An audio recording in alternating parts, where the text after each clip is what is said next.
Thank you very much for having me.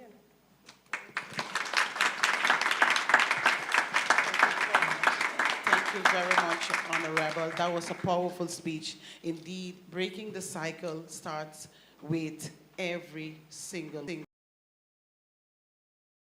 Global leaders to come more closer. Dr. Stacy, please come closer. Dr. Stacy is from Nashville, USA, and Dr. Natalie from our beautiful country, Africa, from Zimbabwe. Let us give them a big round of applause for taking the sacrifice and being with us in this beautiful island.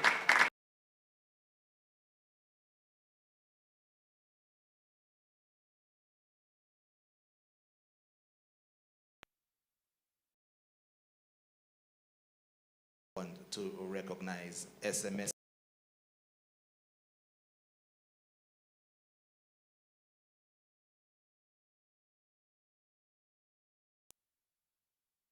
to really get this out there, understanding that it's an early morning and most people are at work and cannot be in the house presently.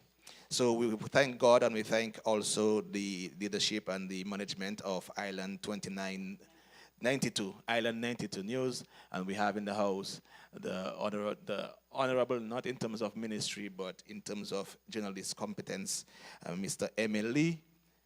Thank you so much for being here. We also want to recognize Swaliga News, also want to recognize, like I said before, SMN News and Carib Quest, and those of you that are taking videos and taking pictures, and that also will help us to share on social media.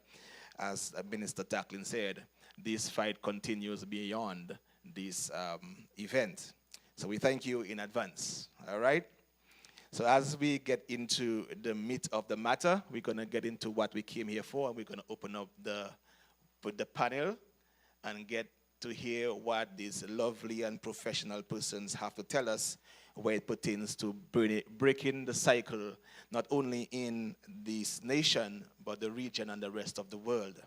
Let me begin by first letting you know my name is Apostle Dr. Ivan Valerie, and yes, I'm a pastor, but before I was a pastor, I have some background in journalism, and so I will try to tap back into that field as I do my task. I want to begin with addressing the Honorable Parliamentarian, Mr. Franklin Myers, with the first question. And the question to you, Mr. Myers, is, St. Martin has laws and committees designed to protect its citizens. Yet, we still see cycles of dysfunction and poverty continue. What accountability or mindset shift is required within Parliament to transform policy from political talk to generational healing? Thank you, Dr. Valerie, and welcome to this forum to all of the guests and to my fellow panelists. To get into your question, there's a couple of things that we have to take into account. St. Martin has received a separate status now for the last 15 years.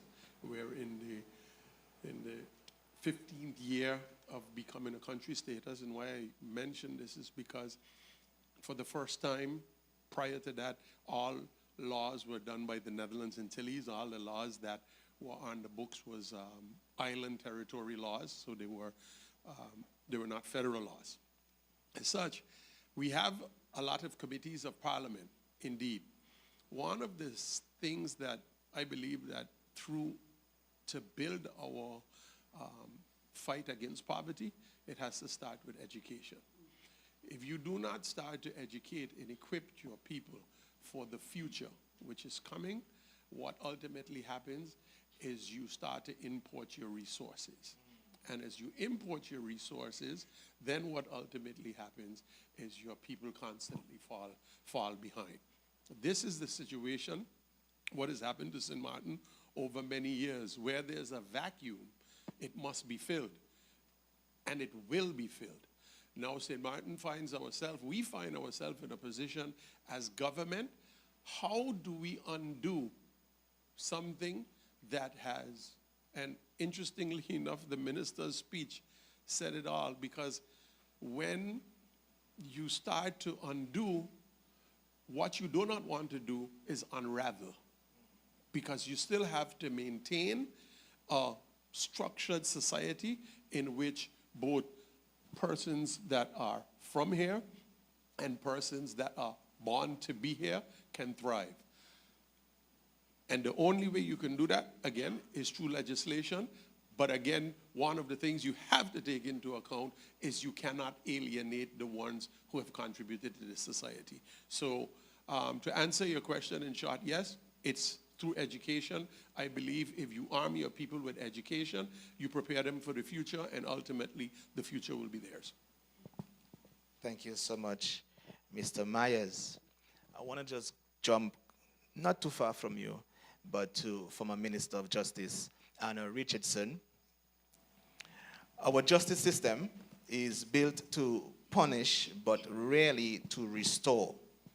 What would justice look like if healing was part of the sentence? And what cultural and institutional silences continue to protect abusers more than the victims?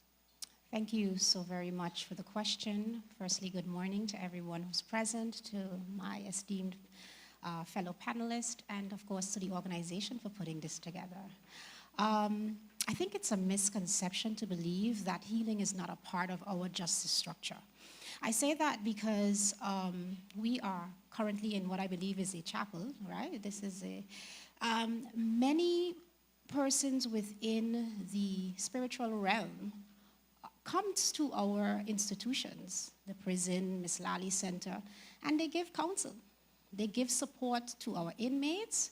Even within our SCIS, which is our probation department, they themselves gives a lot of counsel and guidance to individuals who have ended up in the wrong side of the law.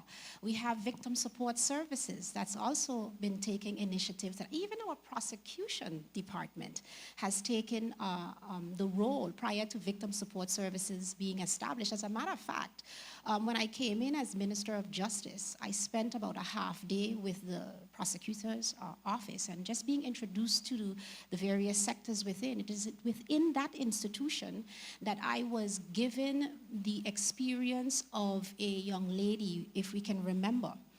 There was a gentleman who was walking the beach with his daughter down at Kimsha a few years back, and unfortunately he was robbed and killed in her presence.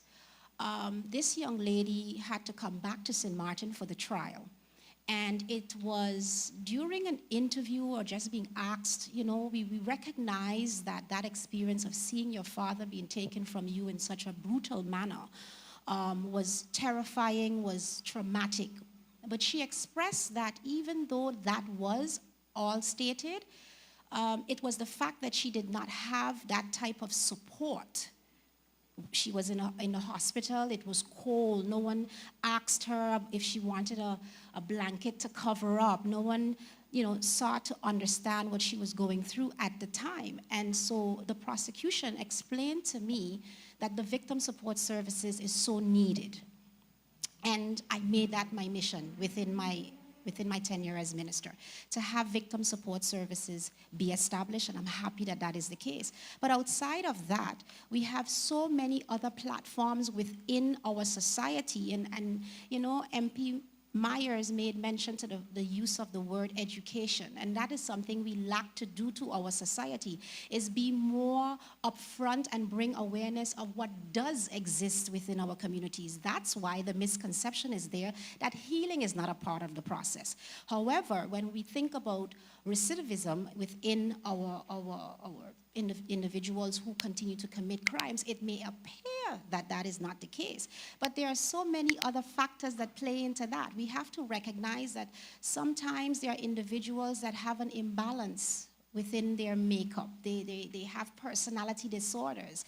That narcissistic spirit, I call it a spirit and not necessarily that of a diagnosis, but it's an evil spirit within, and that needs to get addressed, because the thinking mechanism of individuals who are under that narcissistic spell they don't think like normal individuals. Their violence level is totally different, but I'm no expert where that's concerned, and I won't act as. But we have to understand that individuals who act out a certain way, it's not a one blanket situation. And so the type of attention that is needed to address these factors goes way beyond just incarceration. And those who are working within those institutions know that. Even our prison officers, they play a role as well that I don't think they get enough credit for in terms of knowing how they counsel these individuals that they are interacting with day to day. So I would say to you that I believe that there's a serious misconception that healing is not a part of our justice. It's not just about punishment. They are not just locked away and not dealt with like human beings. Recently, the minister, Honorable Minister Taklin, published that, and I'm happy to see that, Minister, that the prison is on the way, initiating the contact with UNOPS and getting that going. I'm really happy. The whole spectrum of how that new prison is coming. It's not just about the building, it's about the type of services that are being offered within. And I remember seeing a comment where someone felt like as though that kind of money, 52 million, should not be invested into a prison.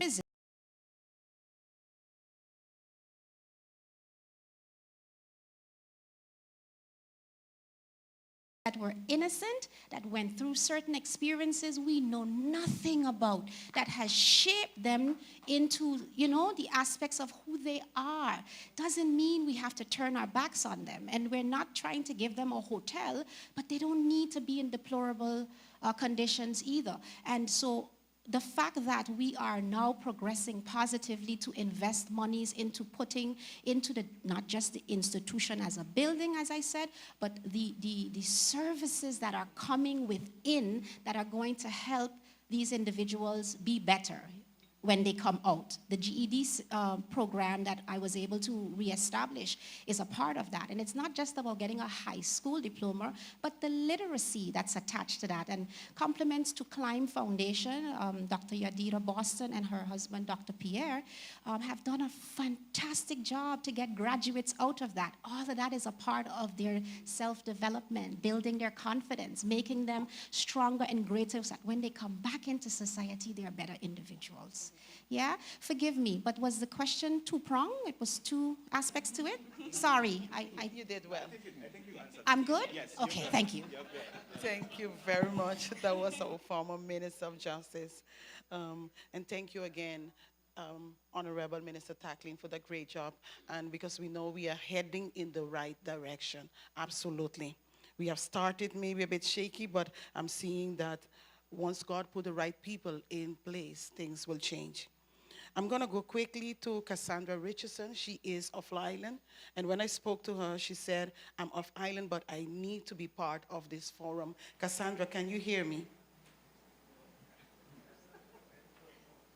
Okay, I'm going to let him prepare Cassandra as she comes in. And I'm going to go quickly to Fenna Arnell, which is the head of the Department of Public Health, VSI, representing the minister that is actually unavailable to be in the room this morning.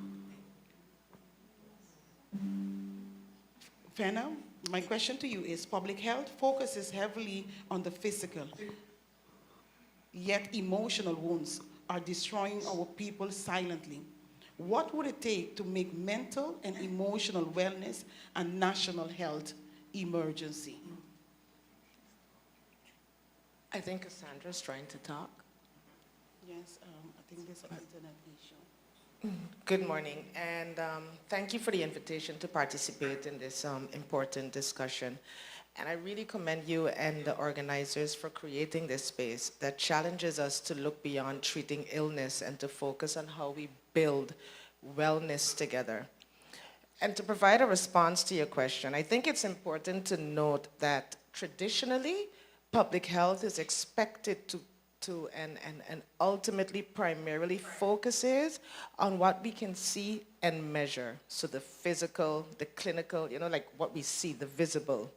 But emotional wounds such as stress, grief, trauma, they are often just invisible. But yet they quietly shape how we live, how we relate to others, how we work, and how we recover. They determine whether families stay strong, whether communities hold together, and ultimately whether a nation actually thrives. So we are also aware that physical and mental health, they are interconnected. When a person lives with chronic pain, fatigue, or illness, it wears their confidence down, it limits participation, and impacts their emotional well-being. And this is the same for persons who are mentally struggling. So when they're dealing with stress, anxiety, depression, it also weakens them physically. Mind and body do not exist in isolation. In the Caribbean, and St. Martin is just exactly no exception, the repeated encounters with natural disasters, Melissa's the last experience. And then when we last experienced the pandemic, this revealed how fragile the traditional institution-based model of care can be. So these experiences showed that waiting until someone reaches out for care is too late. By the time I find the energy and the courage to seek care, the emotional and social impact has already spread into my home, into the schools, and into the workplaces. So the customary approach that we refer to as institution care, it's clear now, it cannot achieve the goal of a healthy nation. So in response to this, the ministry, we started a shift. We begun to shift the course from institution to a community-based approach. We just recently developed a national, 10-year national mental health strategic plan where it's forming a turning point, a deliberate move from institutional models to the community-based approach, where we focus on prevention, early support, inclusion, resilience, and it aims to ensure that mental wellness is not something we respond to after a crisis, but something we build into everyday life. By this, we hope to strengthen collaboration across the ministries through the Health in All Policies approach. Because one thing we recognize is that mental health, or health in general, is shaped by the environments we create. And I'm saying nothing different than what MP Myers just stated and former Minister Richardson also stated. Education, housing, income, safety, they all play an integral role in the community we are trying to create, or that we have created. When these, and I call them determinants, are addressed collectively, the result is a society that supports mental well-being from the ground up. And we cannot, absolutely we cannot ignore the influence of our digital environment. Social media, it can be a powerful platform for connection and awareness, but it also magnifies anxiety, comparison, and pain. Online bullying or hurtful comments can leave lasting emotional scars that affect confidence, self-worth, and even our self-health. So promoting wellness today must therefore include promoting digital responsibility, empathy, and kindness. So our partnerships, policy reforms, growing emphasis on data, workforce development, they all form part of the broader shift from the traditional system to community-based. And I think the greatest insight that we've gained is that every person who goes unsupported on this island or in this community, that pain into their family, that brings that pain into their family, their workplace, they bring it into our community. So when one person struggles, the entire community struggles. There's no them, it's only us. So when we ask what it takes to make mental and emotional wellness a national emergency, I don't think we need a declaration, because it is and must be a sustained commitment. It takes recognition that mental health is a foundation to national development. It takes coordination bringing together all sectors from across the board. It takes commitment, protected resources, strong governance, and data to guide decisions. And it takes a collective will. The understanding that all hands on deck, that's not a slogan. And it's definitely not a luxury. It's a must-do. Because if we could plan for hurricanes, we could plan for healing. Yeah. Wow. If we can mobilize for outbreaks, we can mobilize for emotional recovery. A healthy nation is not defined by the absence of disease, but by the presence of connection, compassion, and community. So in many ways, this very gathering is a reflection of that principle. Yeah. A community-based approach in action, where you took the lead, where knowledge, partnership, and empathy, we came together, we're here together to shape a more resilient future. And that's a vision behind the 10-year strategic plan, stronger minds, stronger communities. And this here is the beginning of the working of it all. Absolutely. Thank you. Oh, wow. Wow. Absolutely. And indeed, that is the vision. We all came together. And I thank each and every one of you for saying yes. Thank you. Thank you very much. Can we get Cassandra, or we still have some technical difficulties? We're going to move forward. The church is very important to be part of the healing. Therefore, we have now the Honorable Reverend Dr. Nolan Nanton. He's a family mental health master coach. I always say he wears so many hats as a pastor, as a friend, just an ear to listen. Pastor Nanton, why is it that leaders, pastors, and families on this island often suffer privately until crisis strikes? How do we normalize healing, therapy, and truth-telling among those who lead others? Thank you. Thank you very much, Dr. Ann, and your team for organizing such, I think, needed forum. And good morning to all, and to my panelists, our fellow panelists who are here. Good morning. It's great to be in your company. I think I'm the least of the apostles. And to the question that is at hand, I believe that we have to start to pay attention to the quality of our people. I think it's very important. We're talking about leadership, we're talking about persons in pastoral leadership and varying aspects of the community.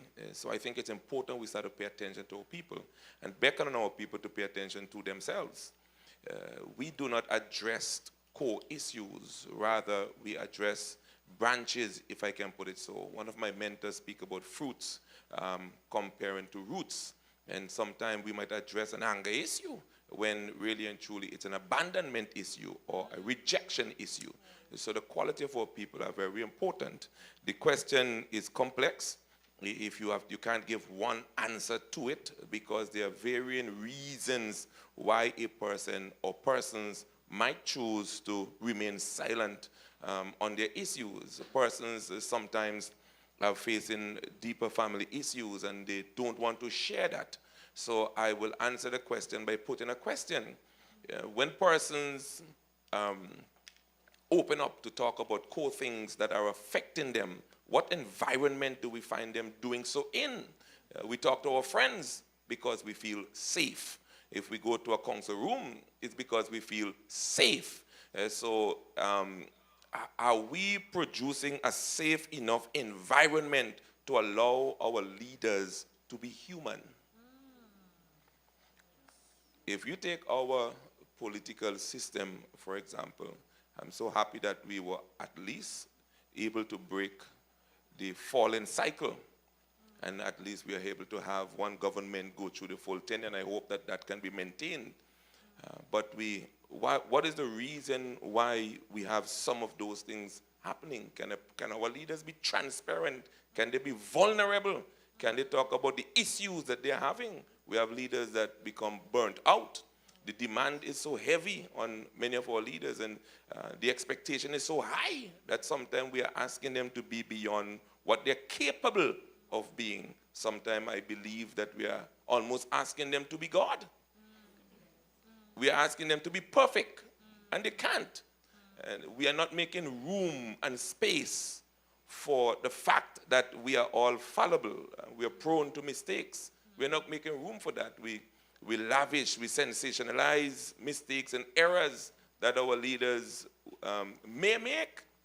And at the same time, we offer no solution to help them. Very seldom do we have constant talk and repetition of the good that they do, but make them do one bad. And God bless Moses, they are coming down strong. It's not different in the church. It's the same thing. The church plays a very pivotal role in the community, but it's not different in the church. People have issues, but they are not able to be vulnerable about it. I started my conversation by talking about the fact that we have broken people. I deal with families and persons in health apart from my pastoral role. And you would be amazed the amount of brokenness that people are carrying. Many of our families are dysfunctional. Many of our people come from single-parent families where they are coming with wounds that sometimes they cannot explain. And they have leadership abilities and skills, and they attain to leadership, but the brokenness did not leave them. And so you find that in their functioning and the expectation that will come upon them, some of that brokenness will come out. If you don't deal with the fact that, let me use this, if you don't deal with the fact that sometimes, you know, a person might be abandoned by their father, or their father might not be there.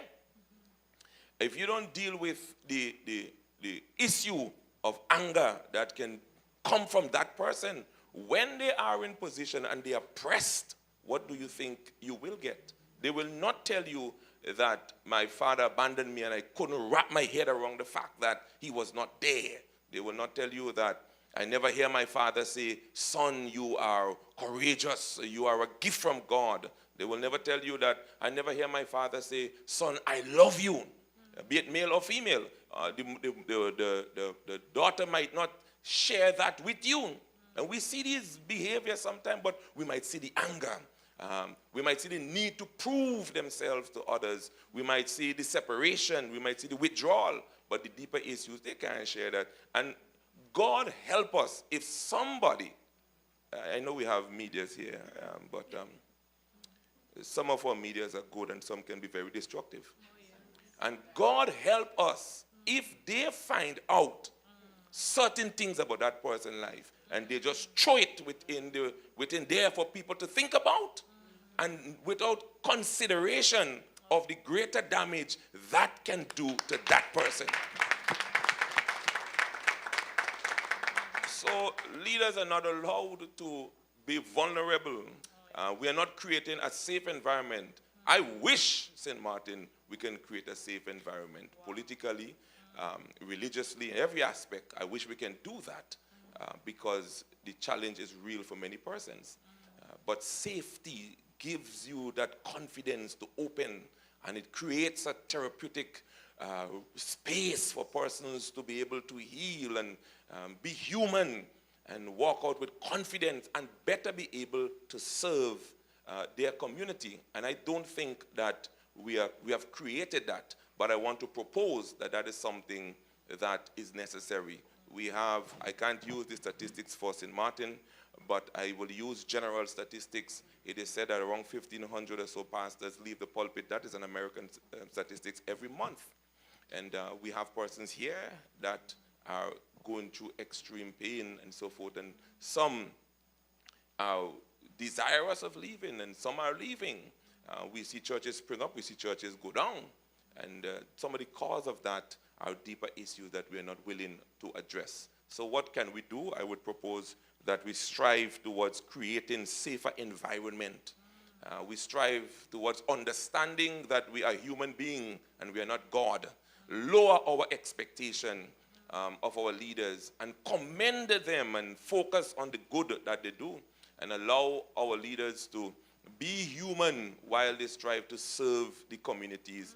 At the same time, I want to weigh in on Honorable Frankie Mayer's recommendation, getting our people to become a people that appreciate education and move towards that end, because sometimes we speak on matters that we don't understand too quick. We see things, leaders are not able to share things with us. Persons within the political realm, within the church, they can't share certain things with you. As a nation, our politicians cannot share certain things with us because the system requires them to be silent with certain things. They just can't do it. Their code of silence. And in the absence of that, it causes persons to formulate belief, an idea that be so far from the truth, and yet still they have to keep quiet. So we have to allow them to be human, allow ourselves. I say them, God bless Moses, I forget to include myself.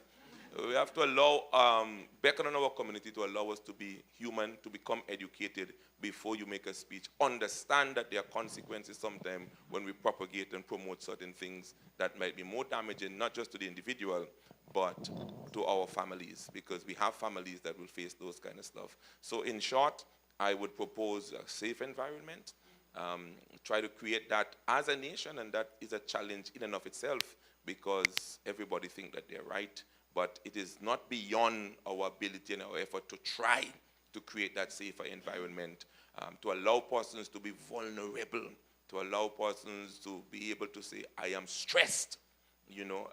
That is a fact that St. Martin is overly stressed. I see persons on a weekly basis overly stressed, and when you're stressed, the executive function of your brain is not functioning. So you find persons, they are being irrational. 8 times the amount of blood flow goes to the irrational part of the brain.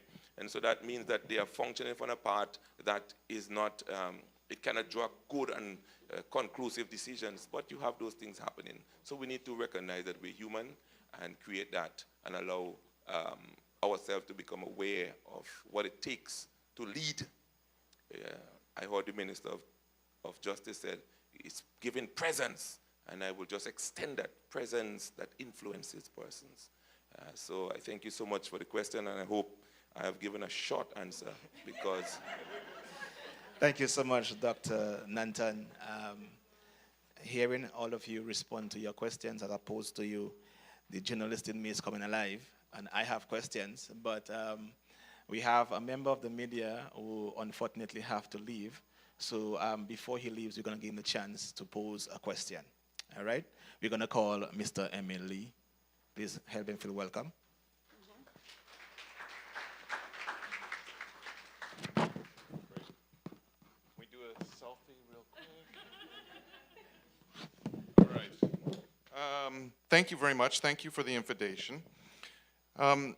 All too often, when people speak about mental health, we have a tendency in St. Martin to speak about crisis management, which in my opinion is a measure of last resort. When you look at things from a health perspective, when somebody's health gets to the point where you're talking about invasive surgery, it is often the lack of early diagnosis, proper management, those types of measures that would have prevented them from having to get to that point. And in my opinion, mental health is no different. I see examples of violent crime, road rage, discipline problems in school, mothers slapping their children in line at the supermarket. I'll give you a very personal example. My son was in one of the schools, one of the Catholic schools. His teacher, a seasoned teacher, put in her ear pods and said, all you can go yourself and shut down. I went to the principal and I said, look, I don't blame the teacher. To be honest, I blame you. You have obviously not given her the support network or the tools to manage. So, and St. Martin, as I think Fenna mentioned, we have a ton of experience dealing with disasters. We know how to deal with hurricanes. And if your plan for dealing with hurricanes is last-minute crisis management after a hurricane or during a hurricane, then we're lost. That has to come from early preparations, investments in an early time.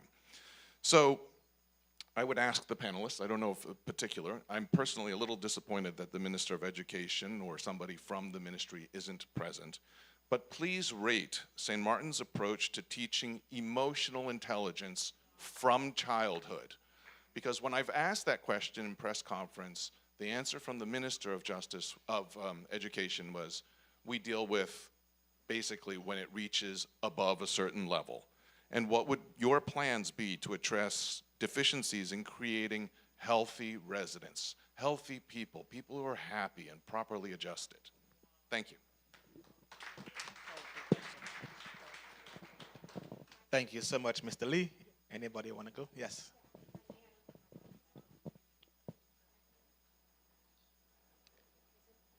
Is it on? Is it lit?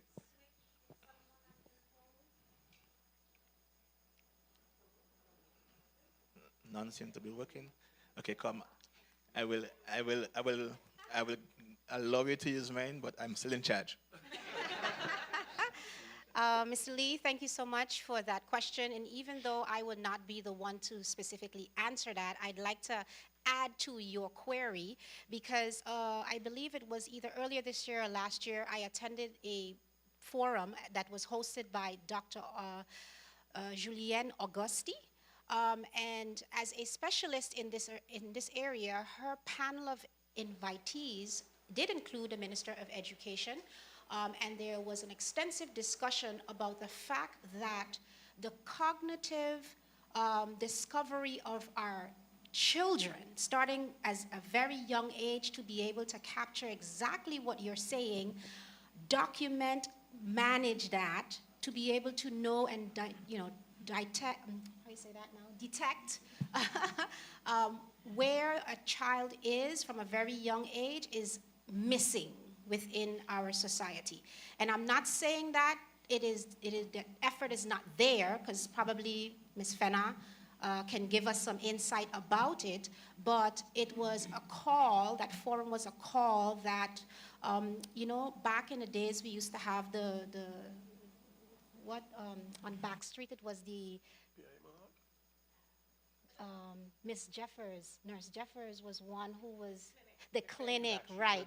So we were trying to understand where that has gone to and the efforts of where that is. And again, Fenna, no offense, you could probably give some insight.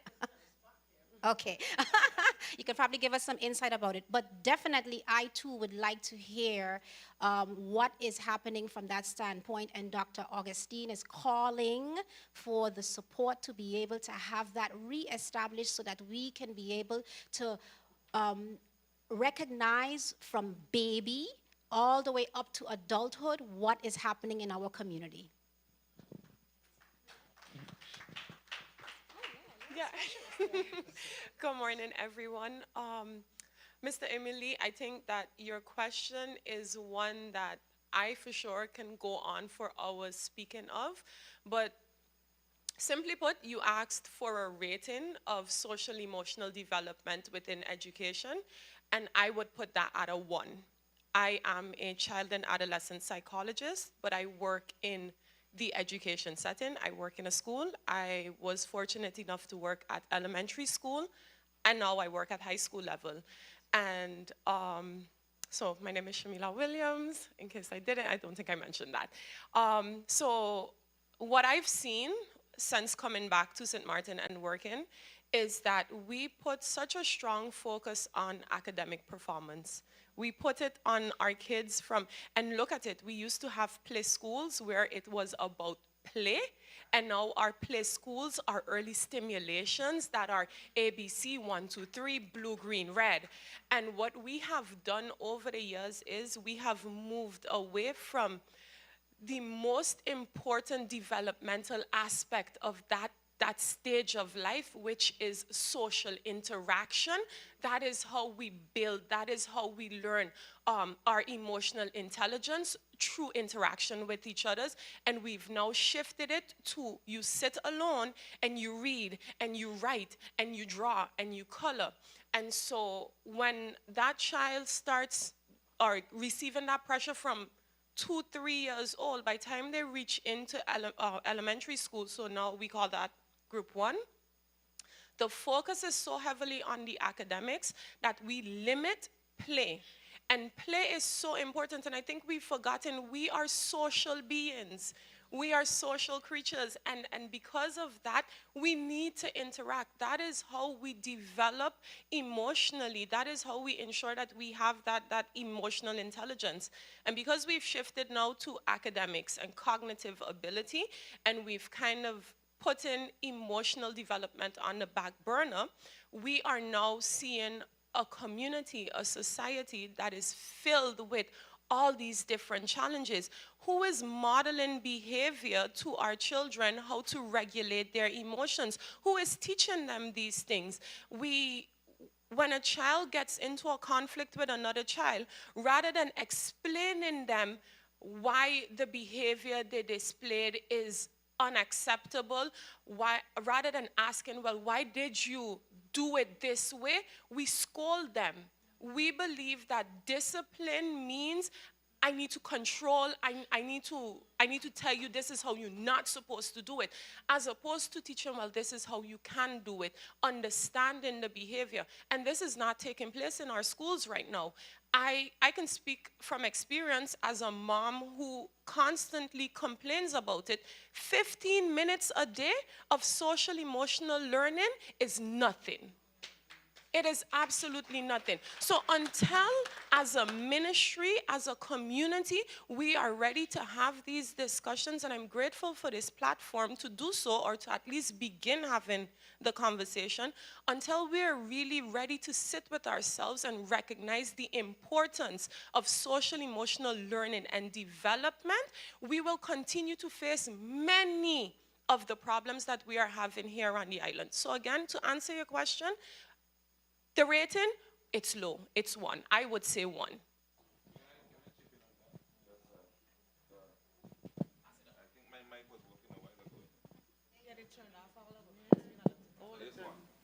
Did you read it? Okay, good. I want to chip in a bit on that. Teaching emotional intelligence from an educational or institutional perspective is one thing.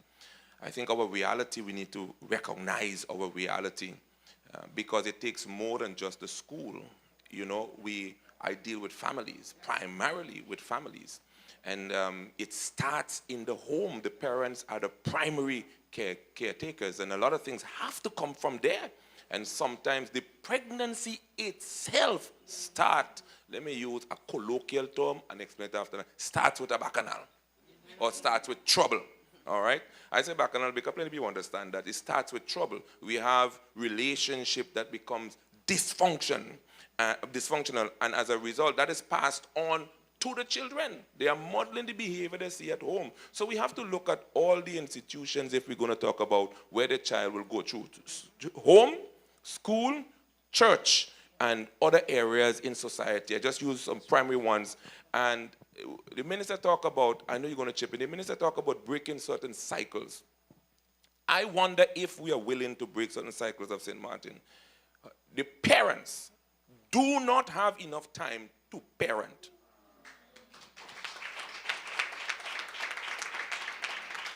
School starts 7:30, 8 o'clock. Most parents have to leave home 6 o'clock if they're driving themselves. The school bus start to move from 4:30. As early as 4:30, school bus are moving. The children are in school from 7:30, 8 o'clock until 1:30, 2 o'clock. After that, they have to go to afternoon school. The parents start working by 8:30, 9 o'clock, finishes at 6, and some take up another job just to meet ends meet. The last census showed that we are 85% of the country does not receive what it requires to live comfortably on the island. So hence the person have to work 2 and 3 jobs. Now, when they come back home, they're all stressed out. Their fuse is short. And so most of them we chuck a gadget in the child's hand just to get them under control. You have very little attention that you can give where you are able to converse with your children and really render that emotional strength that is needed for them. So the child is being parented by who? And we have to ask all these questions, you see, because it starts from the home right through all the varying institutions. So I think the conversation, or the question is a good question. I just want it to be broadened because I deal with families and I see it. You see the toxicity in relationship with the high stress rate on this island. You see the toxicity in relationship. You watch families breaking up unprecedentedly. And we don't talk about these kind of issues, but they are affecting how the child develop emotionally. So if I could ask a follow-up to yours, and then a follow-up question, and then I need to run. So I totally agree, but your conference is about breaking the cycle. And I mean, I've seen it with littering, that very often you have to teach the children first why it's bad to throw garbage out your window, and they end up teaching the parents, right? So indeed, your conference is about breaking the cycle. So just I totally agree, it has to be multi-pronged, but you're gonna have to pick somewhere to sort of focus your resources and energy. And if it can be multiple places, all the better.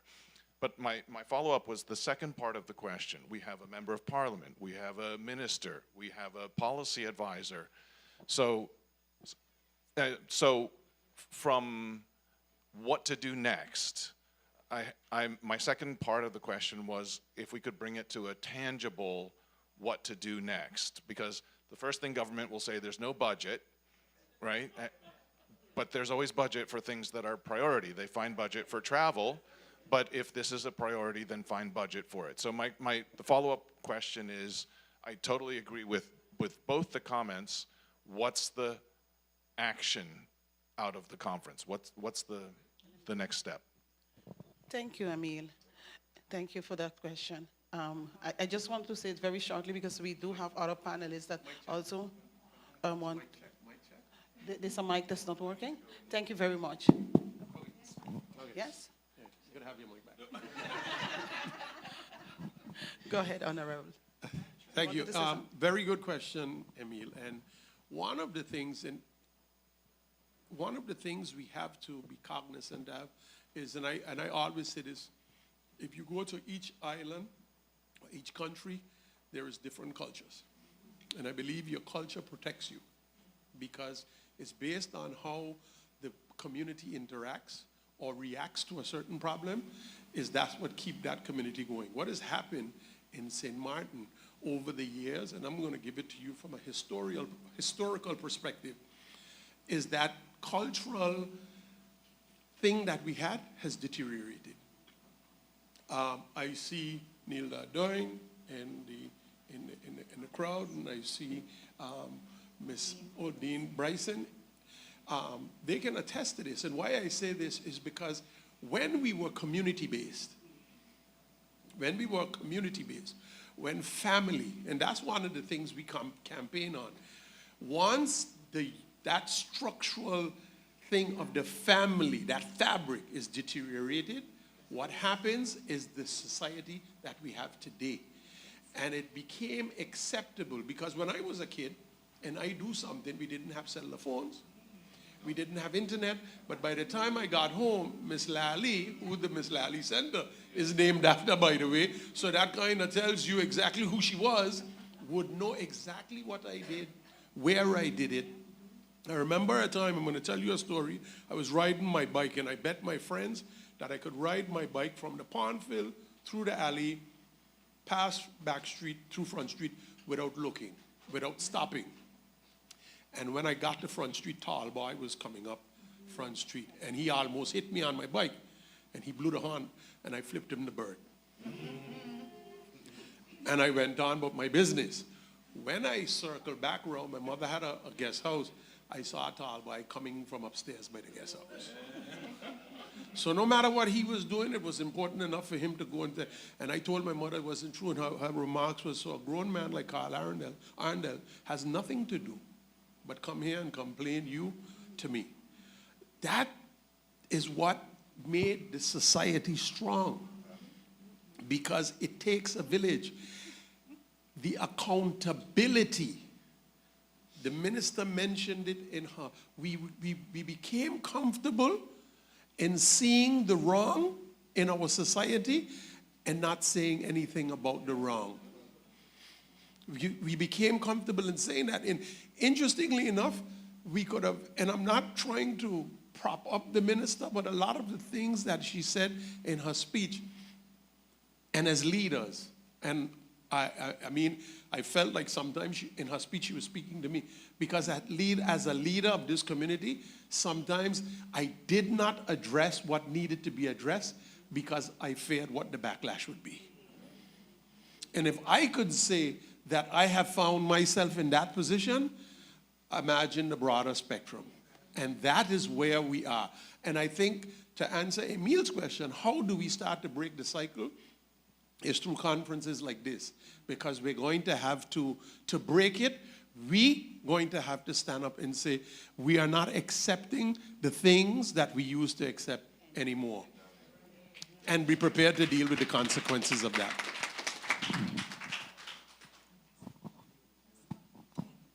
And just to add to what MP Myers just mentioned, and he was spot on. But again, to answer the question, what it will take to break the cycle, the want, first of all, the real want, and the looking in the mirror to realize, what can I do to break that cycle? What can the churches do? What does placing the responsibility on the school, and we have grown to be so great in the finger pointing. I can tell MP Myers how to draft a law. I should tell Minister Tacklin how to stand up at the borders and protect it. But when it comes to me, I'm not looking at myself. So it's important that we all take up our own responsibility as members in this community and go back to that village system that we all know worked. We know it worked. Great people came out of that village. Let's go back to what we know works. Stop copycatting. Stop taking the international interventions that so-called worked elsewhere. The interventions that are being placed on us to deal with mental health, that is a global issue, not working in the countries that it was developed in. So why force it on me? Our community, we have knowledge. Our elders, they know what worked. Just learn from it. Look in the mirror, start with me, and we're going to all make it. Thank you so much. It would seem as if the minister's speech was a summary of all our thoughts. But as I want to focus on something she said in her speech. She said leadership for her became real when she decided that she could not stay back and just see things happen, and she took up the responsibility to lead. And I think that's what you will say, generally speaking. It begins with each and every one of us. And we thank all of you for being here, because that is a good indication that we are going back to the village. All right?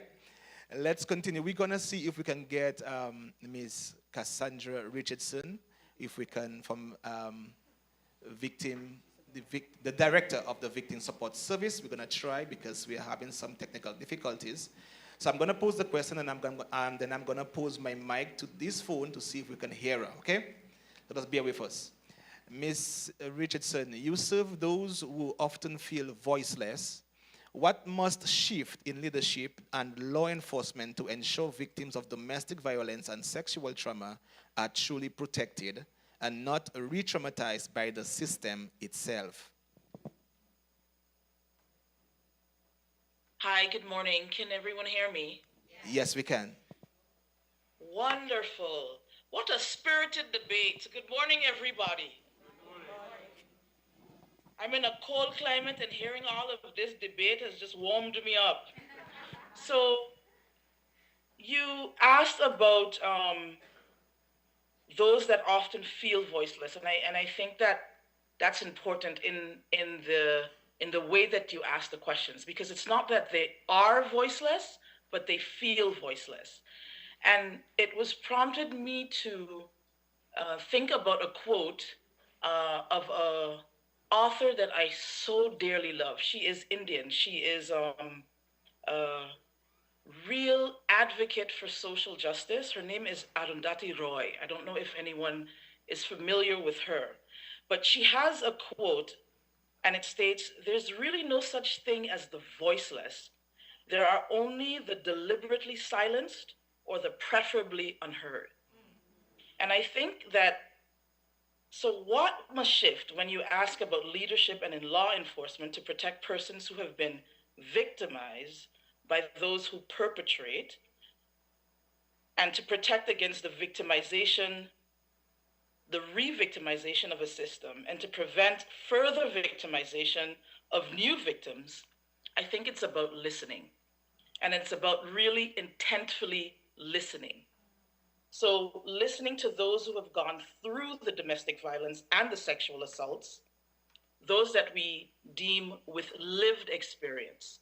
So not coming up with what we think will work, but actually to listen to those who have gone through it with intent.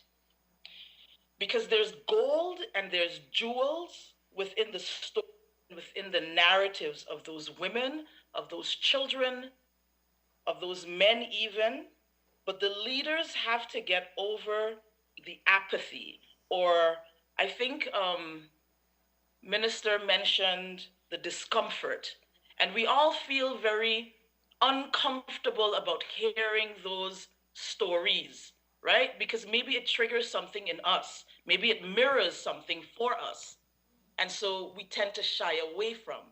So I often see within the system that we don't even want to necessarily take on, let's call them, quote unquote, the issues of the victimized.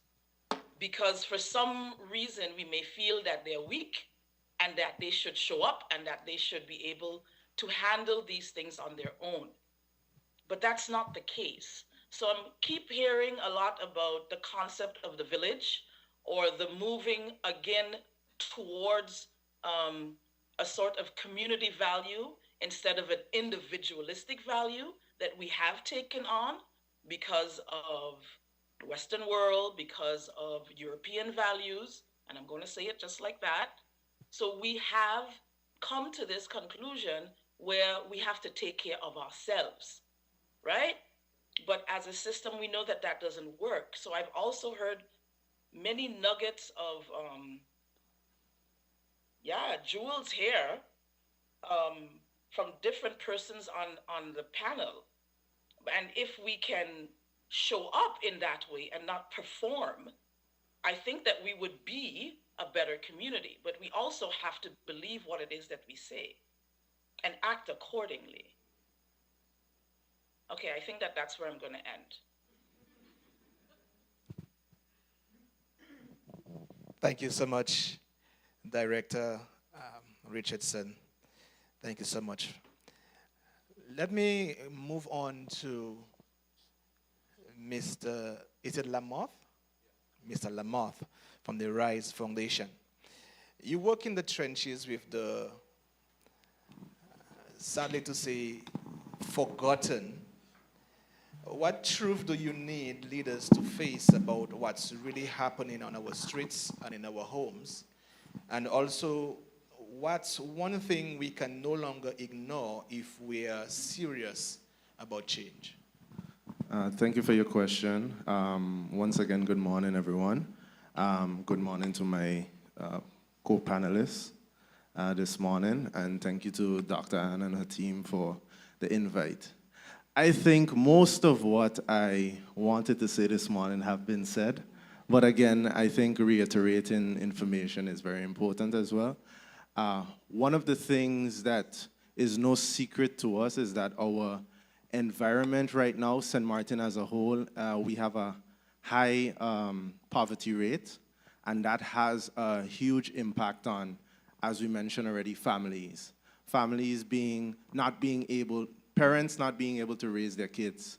What we notice a lot is a lot of single-parent households where there's a lack of the father in the household, and there's no one for especially young males to look up to within the household. Kids coming out of school and having to raise themselves because parents have to work 2 and 3 jobs at the end of the day just to provide. So basically when they come home, there's no one there. The little one has to go to school with the key and come home and raise his two younger sisters. These are the things that we have going on within our communities.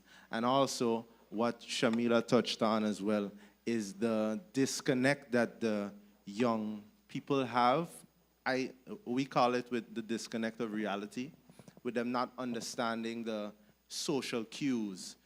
If it's dealing with the various challenges, their emotions, the soft skills the lack of that we have within our society is, I think, affecting our young people in a way where there's no critical thinking no more. They don't think before they make a decision because the lack of the soft skills is no longer there. They spend majority of their time alone in their phones, and their reality is now on social media, and it's not in the present amongst one another. We are social beings. We need to connect. That's how we're able to grow and adapt and change as people. So we are losing that within our communities and our village. Our village is something that, as MP Myers mentioned, I grew up around. If I did something down the road, before I got home, my parents already knew what was going on. Or the neighbor was able to correct you. And then you reach home, and then your parents corrected you again. So that balance that we had within our community, it gave us more of a reinforcement when you grew up and made you want to walk a better path, even if, of course, sometimes you slipped, but it kept that reinforcement on you at the end of the day. And I think something that's lacking that we see within our programs working with youth is the lack in belief in God in today's world. Like, they know there's a God, but the belief in it is like, oh, okay, it's whatever. It's not a primary thing that they would wake up in the morning and pray or do devotions with parents, because again, parents are so busy. They would go to church once in a while, but it's not part of their day-to-day lives. And because of that, we have lack of values continuing to grow each year in each individuals. And I believe for leaders, when I look at leaders, I don't only think of government, because government has their role to play, but each and every one of us as community members, as people who live here, we have our role to play as well. And at the end of the day, we have to stop pointing the fingers and saying, okay, this one, oh, but you're already doing this or you're already doing that, and I have more problems to worry about or other things.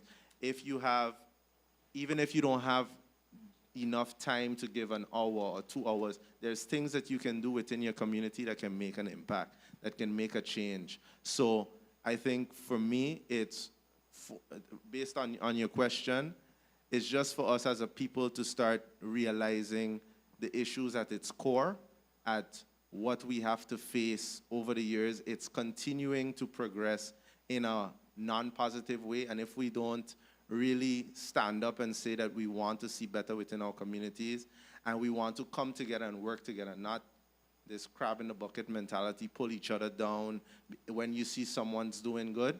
That is my, I would say, message to our leaders, that we need to come together and we need to work together, put our heads together. We all have ideas, and if we come together, I believe we can make a change. We can see change within our youth, because they're looking at us. They're looking at government.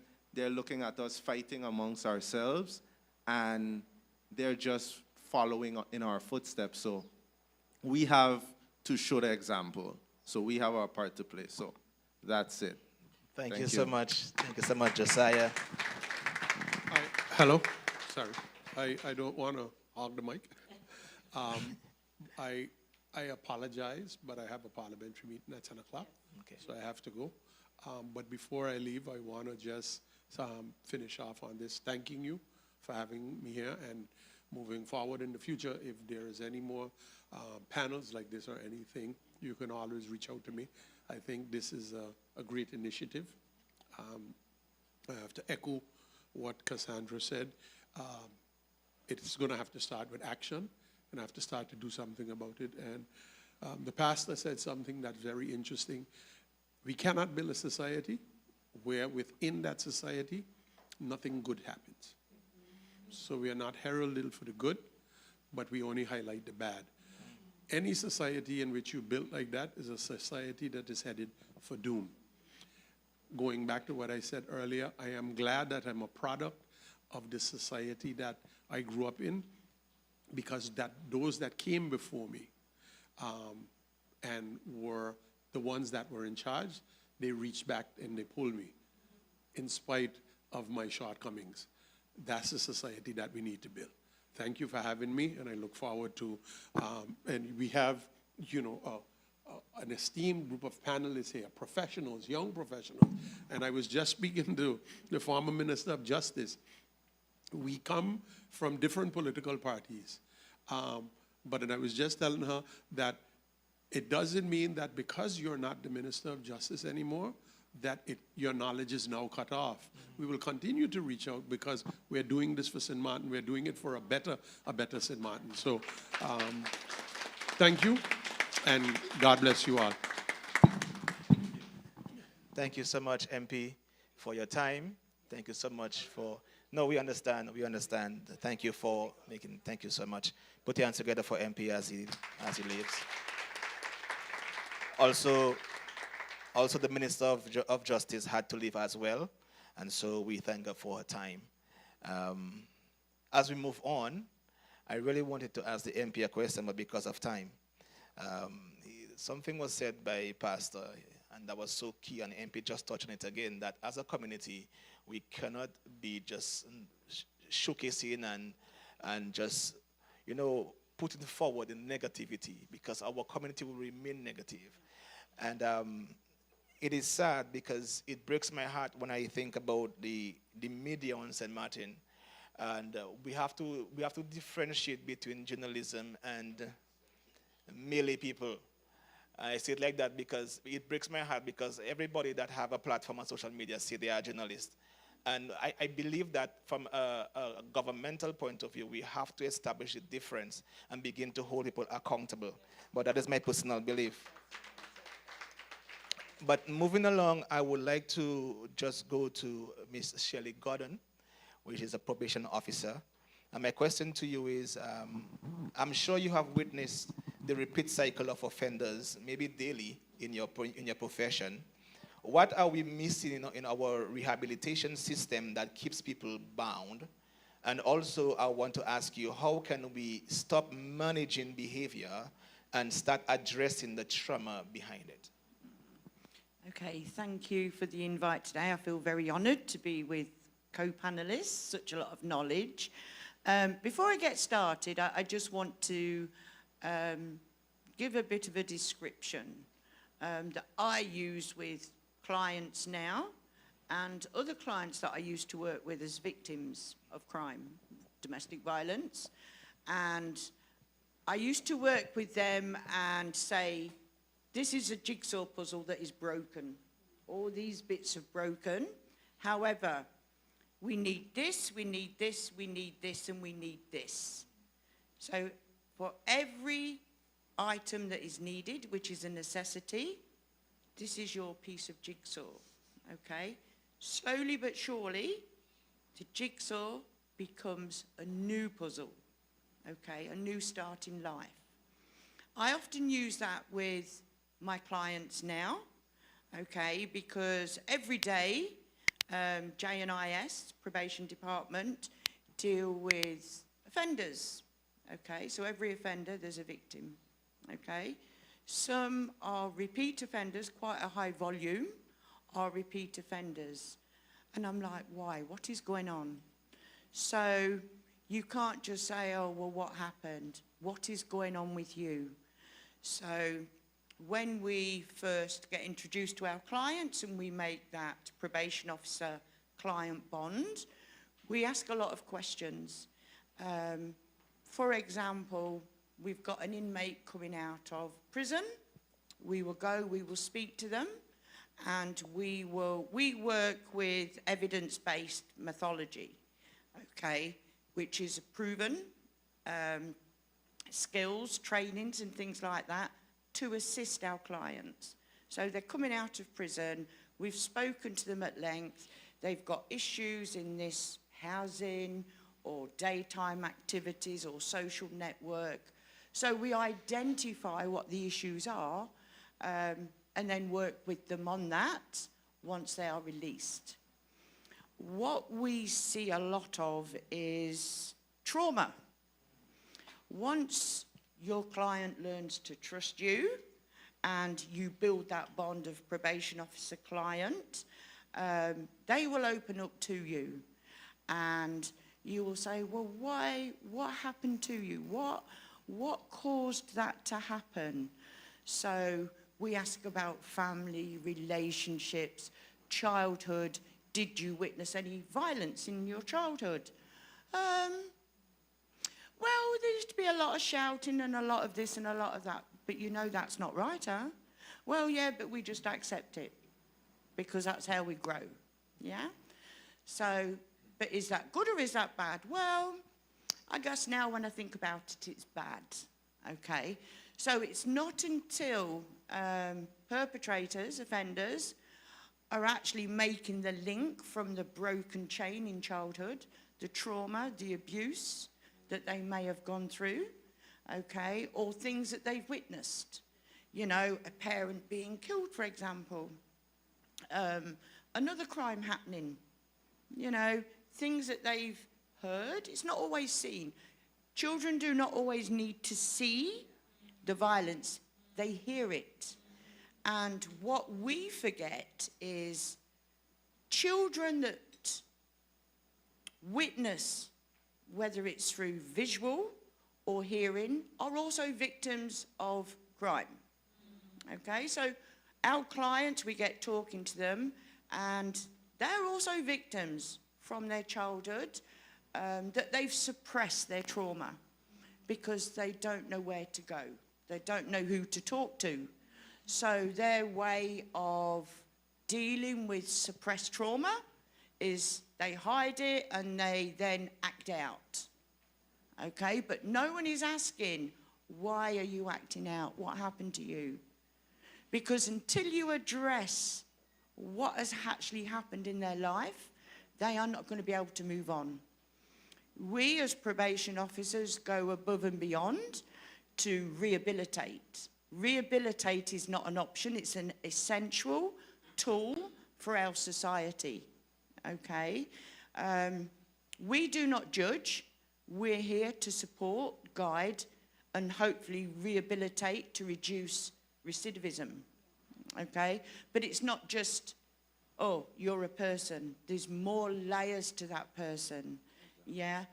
Coming out of being incarcerated for 10 years, stable home, employment, okay? Family support network, because everybody needs a support network, whether it's professional, okay, whether it's family, whether it's church, whether it's even the community that you're living. We all have a role to play, okay? And we see it often. Our offenders feel shame. They isolate themselves. You really have to encourage them after being detained for so many years to remotivate, relight them, educate them that society has changed. It's not what it was when you were locked up. And that is a big thing. And I honestly believe we will always go above and beyond for our clients, but we as a nation, we as Country St. Martin need to do better. You know, there's a lack of accessible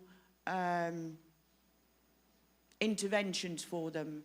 You know, if you've got a client that has actually got underlying mental health issues that hasn't been detected, either they haven't got SZV, so they can't get the help they need because they're not medically insured. They may need a mentor out in the community to guide them on how life is now in your district. It may be that they've had underlying trauma and it's only since they've come back into society that you're now seeing issues. Something's not right. So I always say with me, I always go digging with a big shovel. Because if I see something is not right, I will get them to trust me enough to open up. Because there's always a solution. I will always focus on a solution in a way of helping someone that's made a mistake, okay? And, you know, there's a lot of serious crimes. But again, victim needs support, but so does the perpetrator.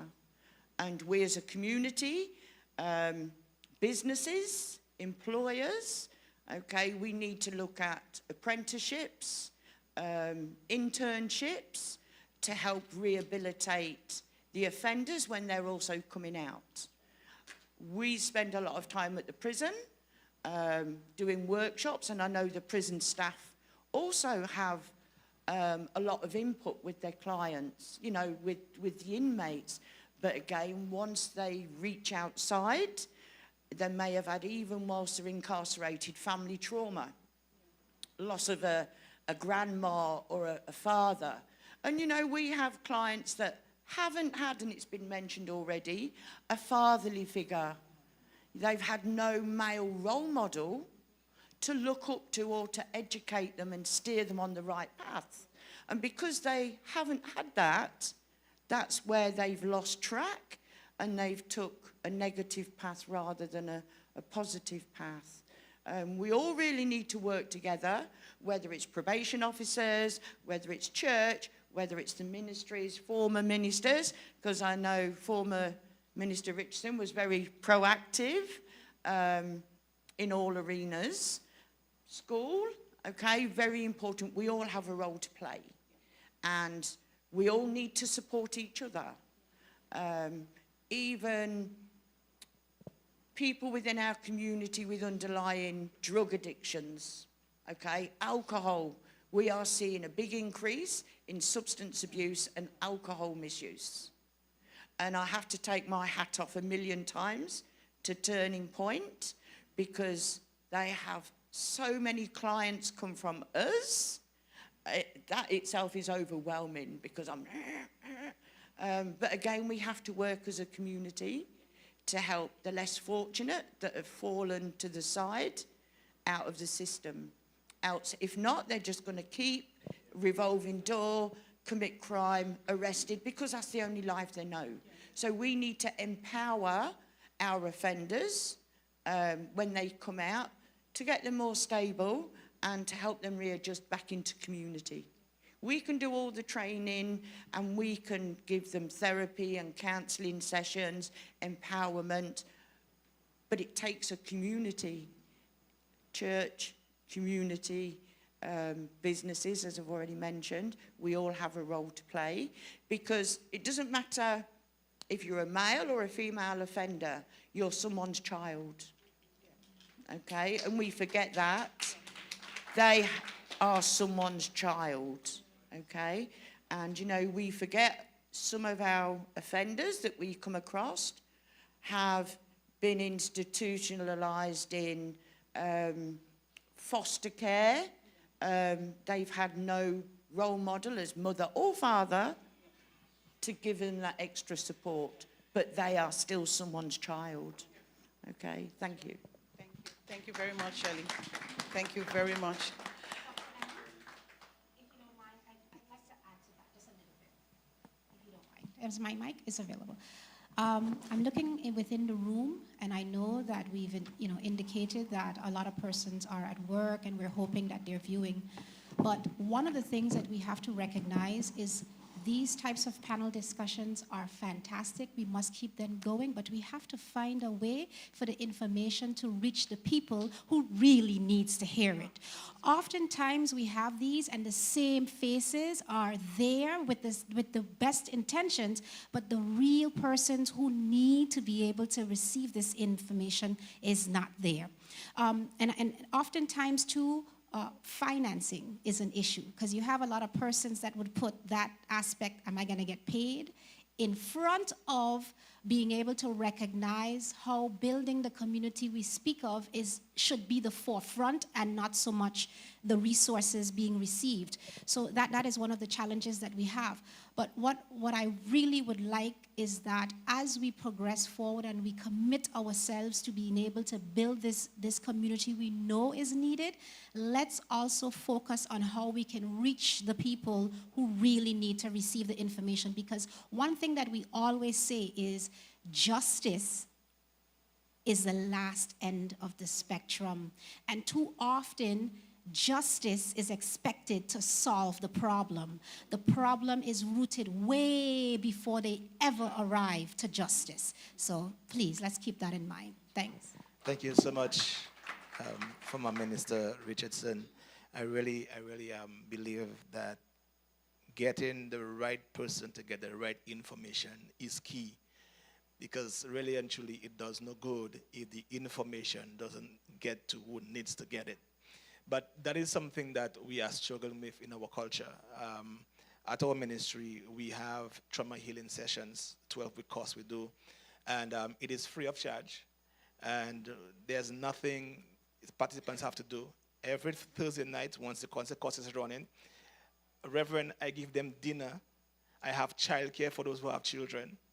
It runs from 7:30, well, from 7, we have dinner for half an hour. Sessions start at 7:30 and go until 9. They get graduated afterwards with a certificate of completion, and we are still seeing people not showing up. And I think that is something that we need to address. It's wonderful to have these platforms and these forums, but we need to get people to understand that, and I believe from my experience, what people have told me, that receiving help is not a sign of weakness. All right? So let's move on.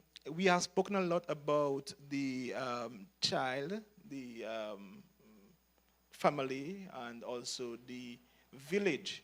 And I really want to bring the ambassador of the It Takes a Village on board. That is Dr. Webster, who ran that other platform.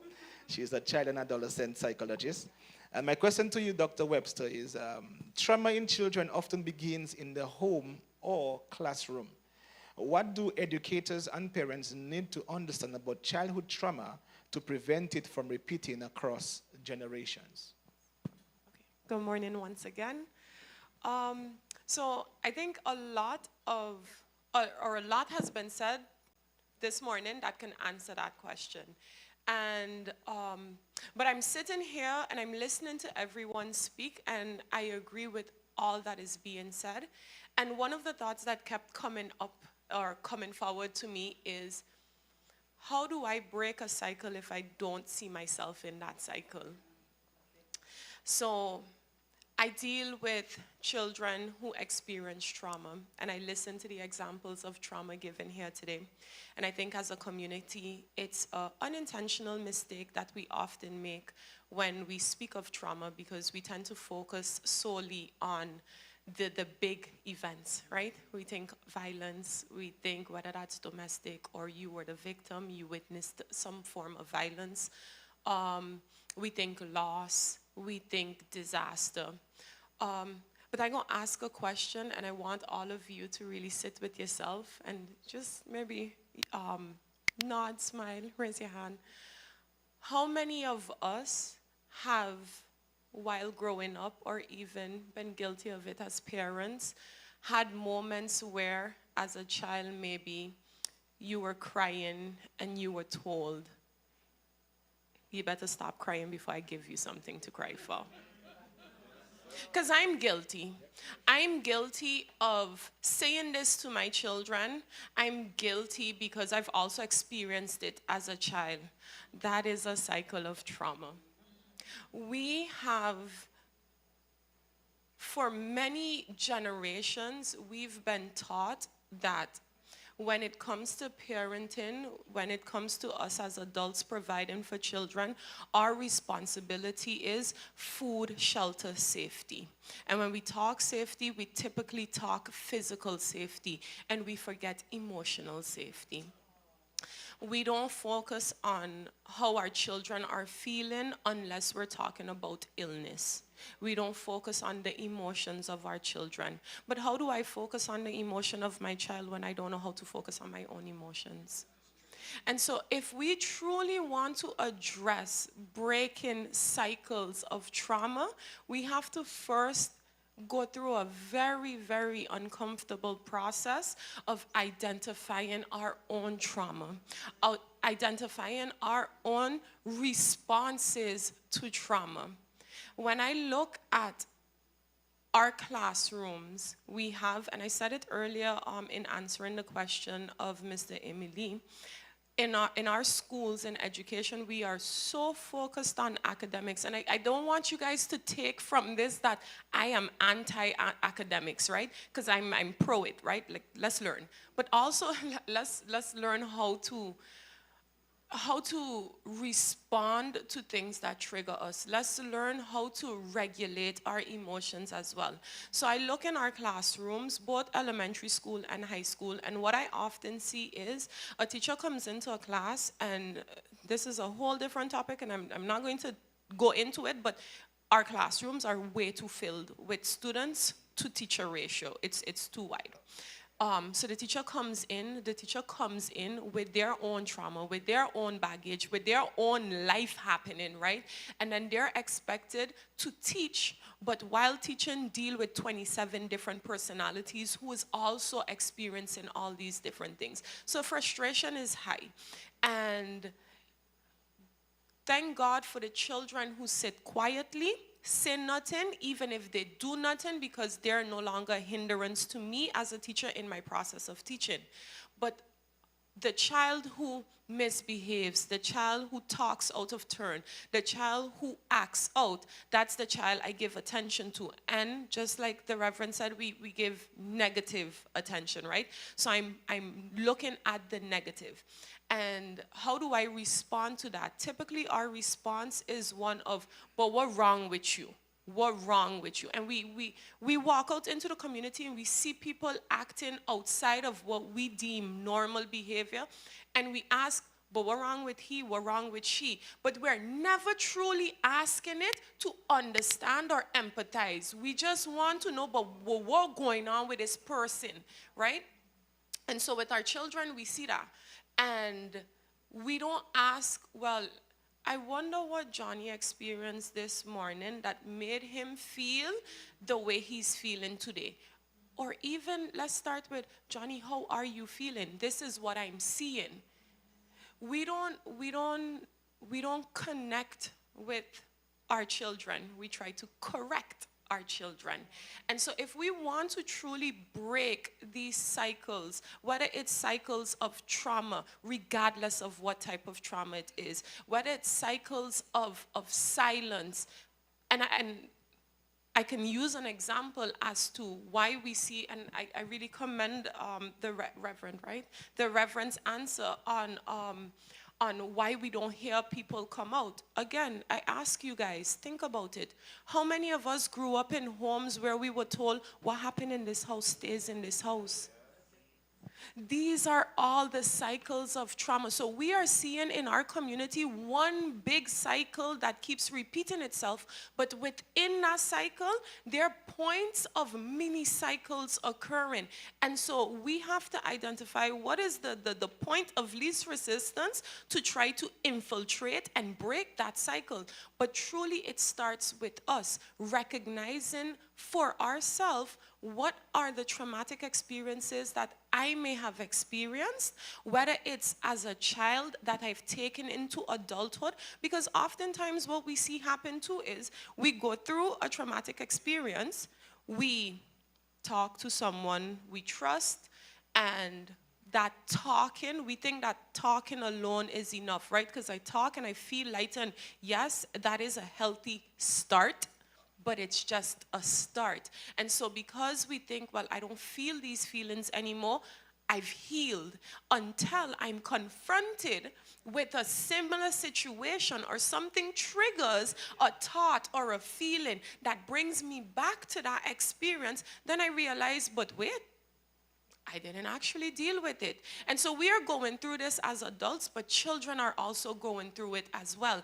And so if I don't know how to deal with the things that frustrate me, someone says something, I act out a character, this is how I behave, whether I get aggressive, whether I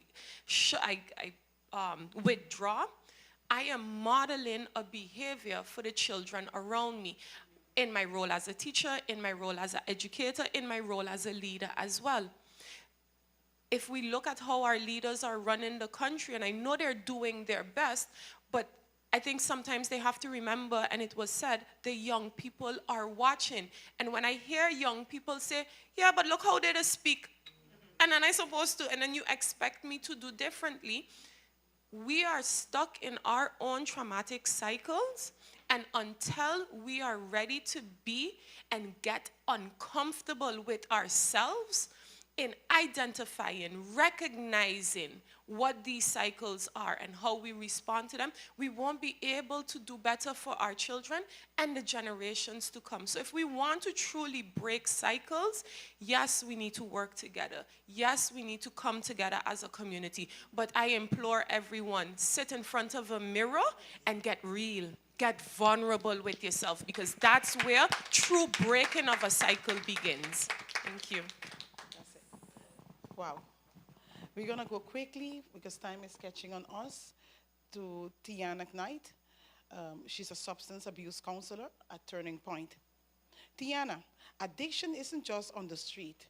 It's in our workplaces, homes, and even pulpits. How do we break the cycle of denial and begin addressing the hidden pain behind substance abuse in St. Martin? Good morning again, everyone. It's a pleasure to be a part of such an important conversation. My fellow panelists, you've done an excellent job at responding to those questions. I believe most of the important points were already mentioned at some point, but it's true that addiction is everywhere. It's hiding behind our smiles, our reputations, our responsibilities. And then, of course, in a society so small like St. Martin, our people, they learn how to hide pain well. So they're suffering in silence. Of course, maybe things like Hurricane Irma, the pandemic, life has felt heavy ever since. We look at the state of the world worldwide, there's a lot going on. And so, of course, people have to show up as a strong front. You know, you want to function, you're trying to survive, feed your families, and that pressure leaves very little room for growth and healing sometimes. And so when we don't make time to deal with our pain, it finds ways to escape, whether that's through anger and, of course, substance use and abuse. But, of course, addiction is not just about drugs. It's about the pain behind the drugs, the trauma, the abandonment. Do they have a safe space to deal with whatever they're dealing with? And then, of course, like some of them mentioned, we have to really take a look at ourselves sometimes, our society. Do we even create a safe space for people to be vulnerable, to seek help? Because again, lack of seeking help or lack of early intervention would, of course, worsen the outcome. Because if I only wait until I have it up to here to go and get help, it's already too late. We were very reactive when we should be proactive and protective of our society.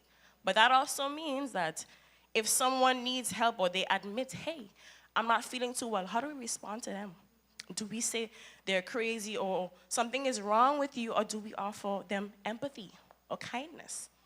Because we say we want a healthier St. Martin, but to have a healthier St. Martin, we need to create a kinder St. Martin.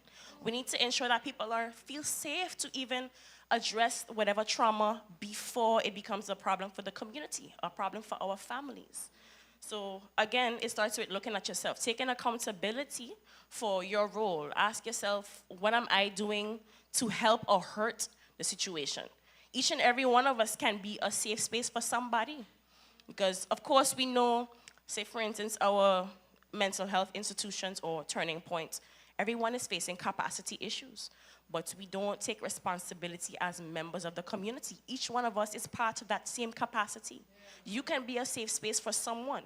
Like they mentioned, our churches, our pastors, our community leaders. We can be there. You can support your neighbor. Find out how are you doing.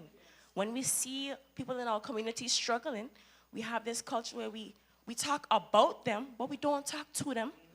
We speak to them and we use whatever they're going through as a hot topic for the week.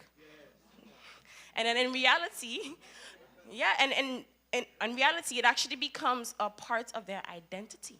So it's because you're careful about your reputation. Hey, I don't want to seek help because if they think I'm crazy, what if I want to get a job? That person would have already known what I went through because of gossip. We don't meet them with empathy. We gossip and we bring them down. We make that weakness or whatever trauma their identity, when they're not their trauma, they're not their diagnosis, they're not their addiction.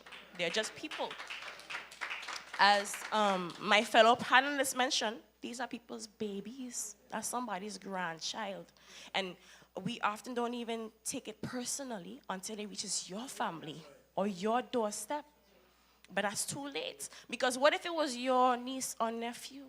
We laugh and we point fingers and we make it that they can never come out of that stigma. And of course, stigma leads to rejection, okay? And of course, that rejection feeds into the cycle. So if I wait until it's too late to get help, maybe by then I've already damaged my reputation. I've already lost my job. My family now are victims of my own shortcomings. So that addiction, it doesn't even happen in isolation. It affects the family members, the children. It affects our co-workers. Even in our jobs, what are you doing to ensure that you're showing up for your colleagues? Even as if you're a manager, do you attack your colleagues for maybe not being their best selves today, or check in? What's wrong? What happened? Why are you behaving this way? How can I help? Instead of just demonizing vulnerability or just a human experience. Because I think we look at addiction as moral failure, when in reality, it's just a human response to pain.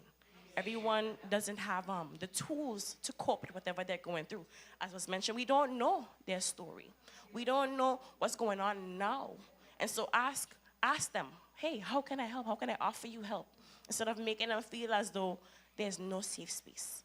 And so, of course, it starts with us. If we look at ourselves and admit, hey, maybe I'm not doing this the way I'm supposed to, I'm not being the best parent, I'm not being the best co-worker, it starts there. Okay? Thank you. Wow. We're going to continue for time's sake. I know the 2 hours was not enough, but this discussion has started something, it stirred up something. Meredith Concepcion, the last panelist, she functioned under the Department of Judicial and Institutional Services. She's a former family guardianship coordinator, and presently she's the foster care coordinator at GIS. I can see that? GIS, yeah. I don't have my glasses on, thank you. And the glasses is right here on the table, yeah?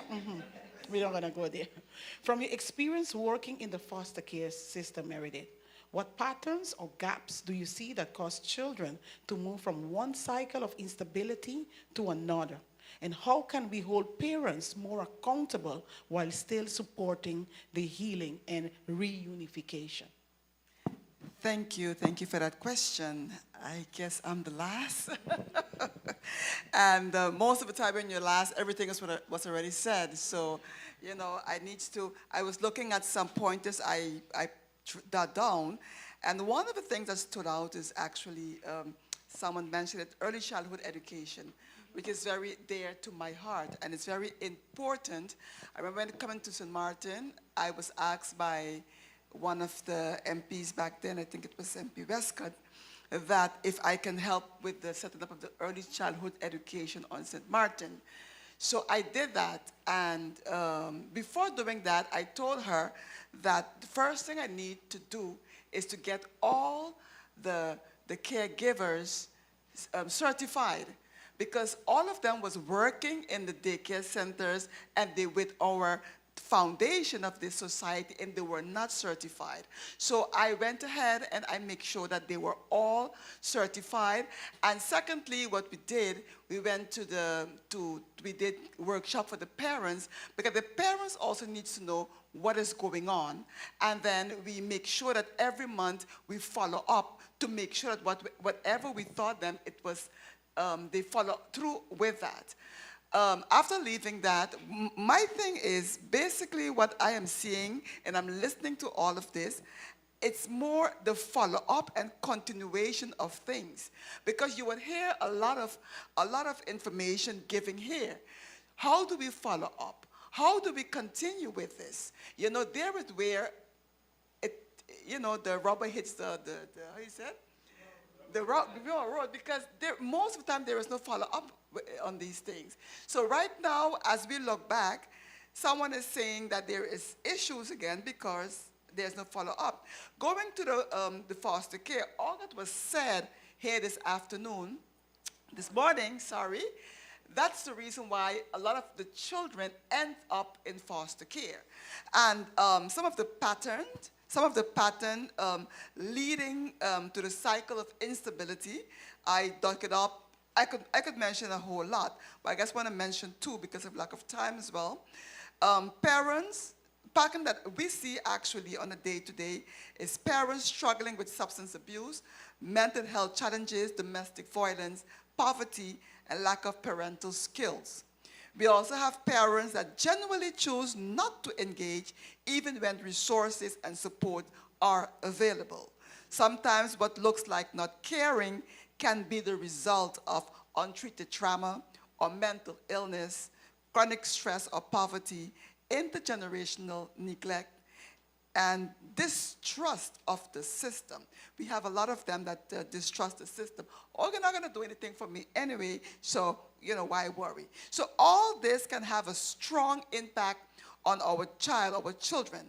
And children often internalize this pattern as I am unworthy of love.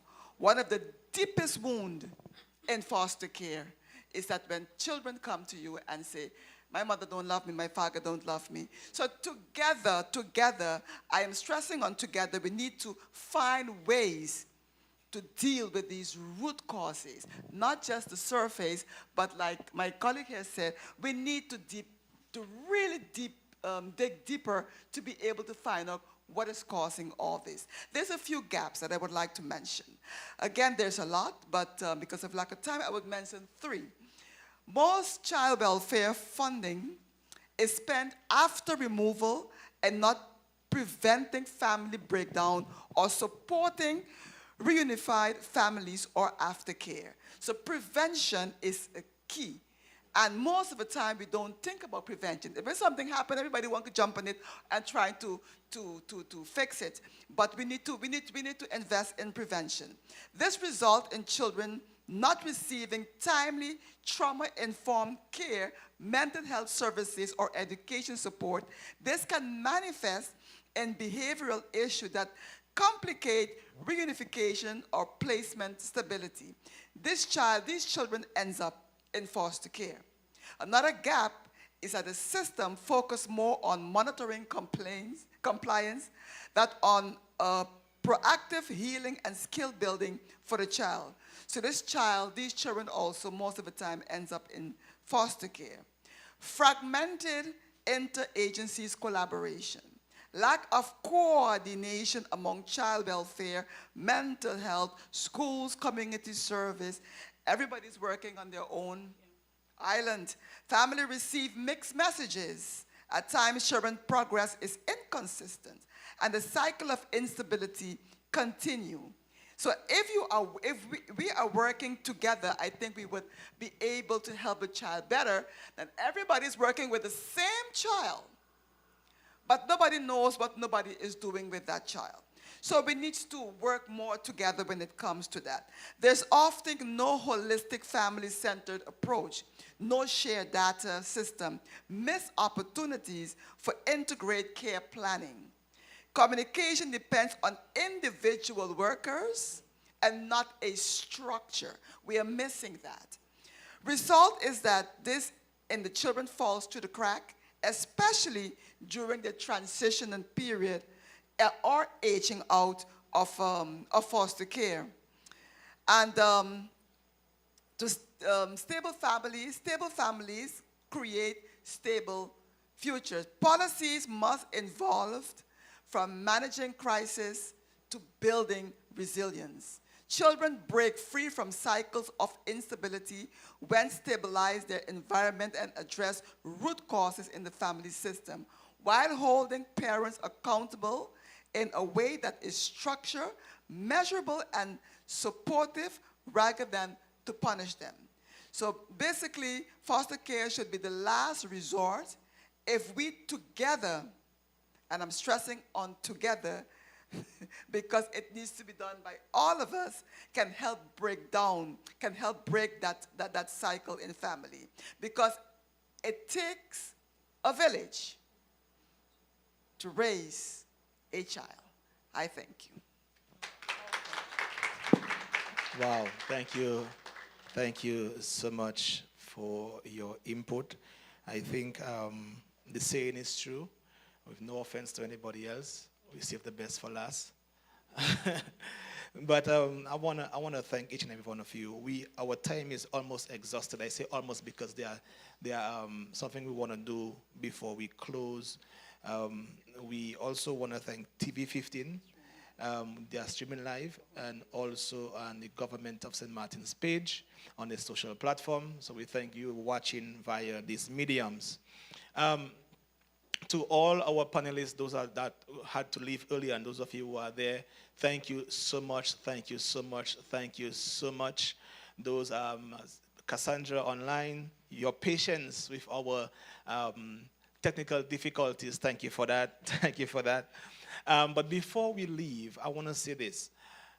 I really hope and pray that each and every one of us here on the panel and those of us in the audience think about doing this again, because like all of us have said, it is necessary, it is needed, and I wish we could have delved more. I was just telling Dr. Ann that I had to exercise so much self-control not to just really, dig into some discussions that were being had, because we had to really manage time.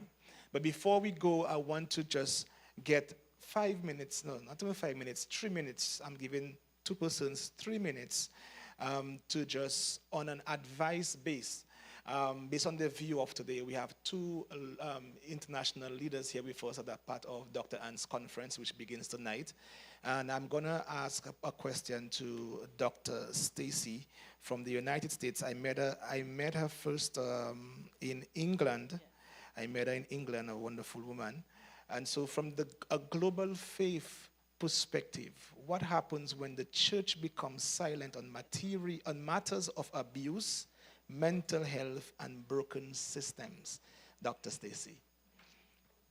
Want to come? Want me to stand up? Well, thank you, Dr. Ann. Thank you all, the panelists. I'm super excited to be here in St. Martin, the beautiful St. Martin. It's absolutely awesome. I've had a wonderful time here. I arrived yesterday in my team, but I want to answer that. I actually wrote down some topics, and as you were speaking, but before I do that, I want to share my experience since I've been here, not that many hours, but when I got here at 5:30, I believe, I know you said 3 minutes, I'm going to be obedient. But anyway, when I got here, we went to eat after we did the radio thing. And as we were walking, I saw someone get hit by a car on his motorcycle, and the young boy just jumped up and went on like nothing ever happened, and this lady's car is totally totaled. And the community, a couple of people, maybe 2, went to help. And I was like, what? This guy could have been killed. Like, I couldn't even believe that he was walking. The whole bumper was off the car. But anyway, I'm saying all of that to say, a lot of times we're not educated in what to do. And this young man, it really baffled me that the community didn't run to assist. And I believe a lot of this has to do with educating. Even while in the vehicle, I saw the taxi was driving us, and then here comes another motorcycle, like beside the taxi, not in the little lane. I couldn't believe it. I'm like, what are you doing? And so he's swerving, and I'm like, this man is it's a death wish. What are we doing?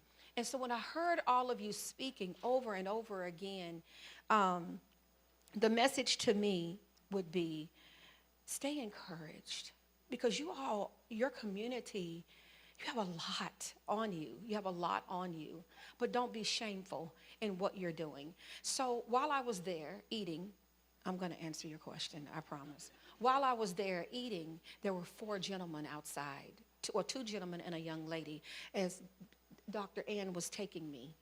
So I'm a soul winner, and I'm a soul winner technician.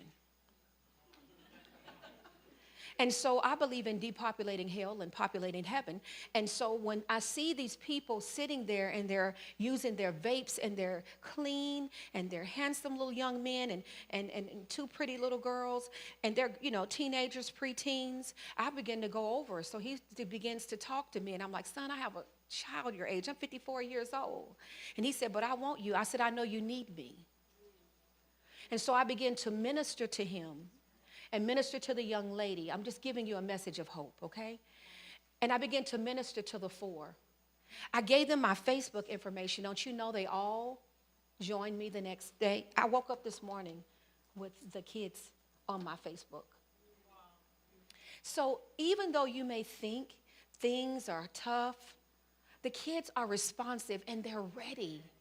They're ripe and they're ready to receive. They just needed someone to talk to. And when I tell you they put their vapes down and they listen, I'm not talking about children that didn't have anything. It was obvious they were well cared for. But they put down their vapes and they listened to me because children understand a counterfeit. And I said, baby, let me explain something to you. I'm the real. Because in the USA, in order to detect the counterfeit, when it comes to money, they teach them to learn about the real. I said, so give the people a chance. Give them an opportunity before you're quick to shun them. And so I just wanted to encourage you with that.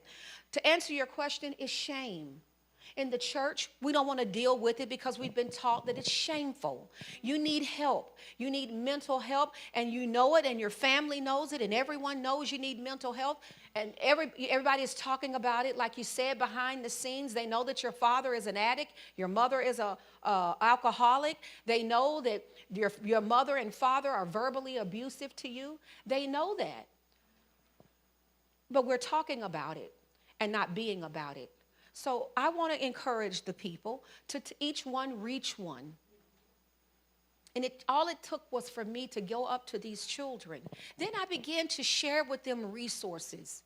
Hey, there's a church called Christ Transform Global Ministries. And I said, Dr. Ann, come over here. And I began to share with her about share with them, hey, she's the real deal. And then they began to question, now, where are you? Where are you? See, it's just about meeting the kids where they are.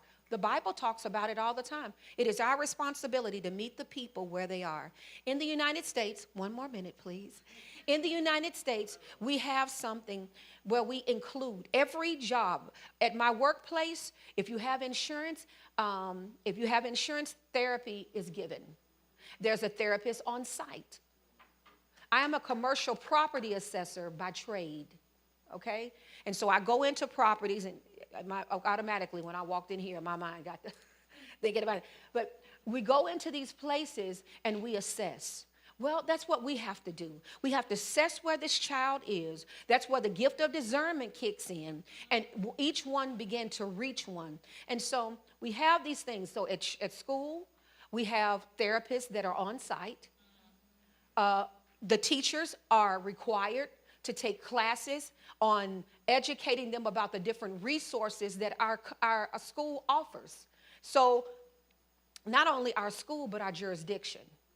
So every teacher knows the resources that are available. So if your child is suffering, it's because you did not give them the resources that were needed. It is our responsibility as a people, not as an office, but as a people to assist and provide a service from God to mankind. That's what I believe. And so I believe that if we open up our hearts and we pour out into each person the measure that we have, each one can reach one. Thank you so much, Apostle Dr. Stacy. And I give her 3 minutes. Anybody else counting how much it took?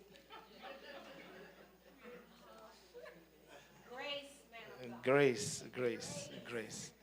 I want to also ask Dr. Natalie from Zimbabwe, is it right? Yes. My Zimbabwean sister. To just, across cultures, silence is often mistaken for strength. How can nations like St. Martin build a culture of transparency and healing without shame, like Dr. Stacy mentioned, but especially in leadership cycles? Thank you so much, sir.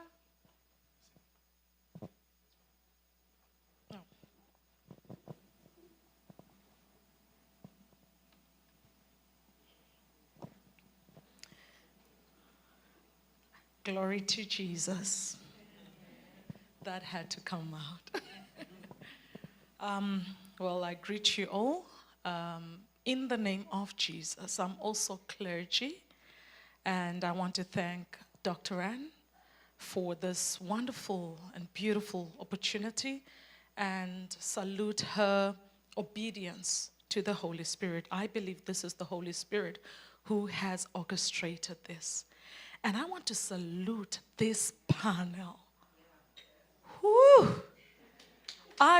Yes, a round of applause for them, please. I was enlightened. I felt, okay, maybe they don't do this in St. Martin. In Africa, we're allowed. I want to say hallelujah. Oh, yes, amen. You know? But I had to really collect myself. Not only am I clergy, I'm also a systemic counselor. So in systemic counseling, we dig deep. We go back to the roots.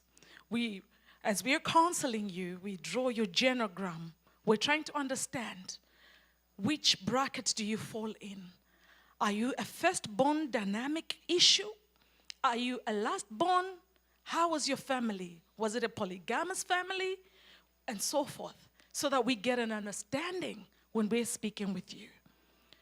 So, just a little background. I'm going to try to be very disciplined, and I thank God I was not given time, but I'll give myself maybe 3 to 5 minutes. Grace. So, just a little background. I am a survivor of rape at 13. I'm also a survivor of drug and substance abuse. I did everything from cocaine, you name it. So when I look at a person, I really understand firsthand what it means to be broken and what it means to have a silenced voice, not only by choice, but being forced by society to not speak up, perhaps owing to cultural norms, shame, and you name it. But I really thank the Holy Spirit. He allowed me to go through all these trainings and so forth. And having done that, I've become very vocal about even pain and things like that.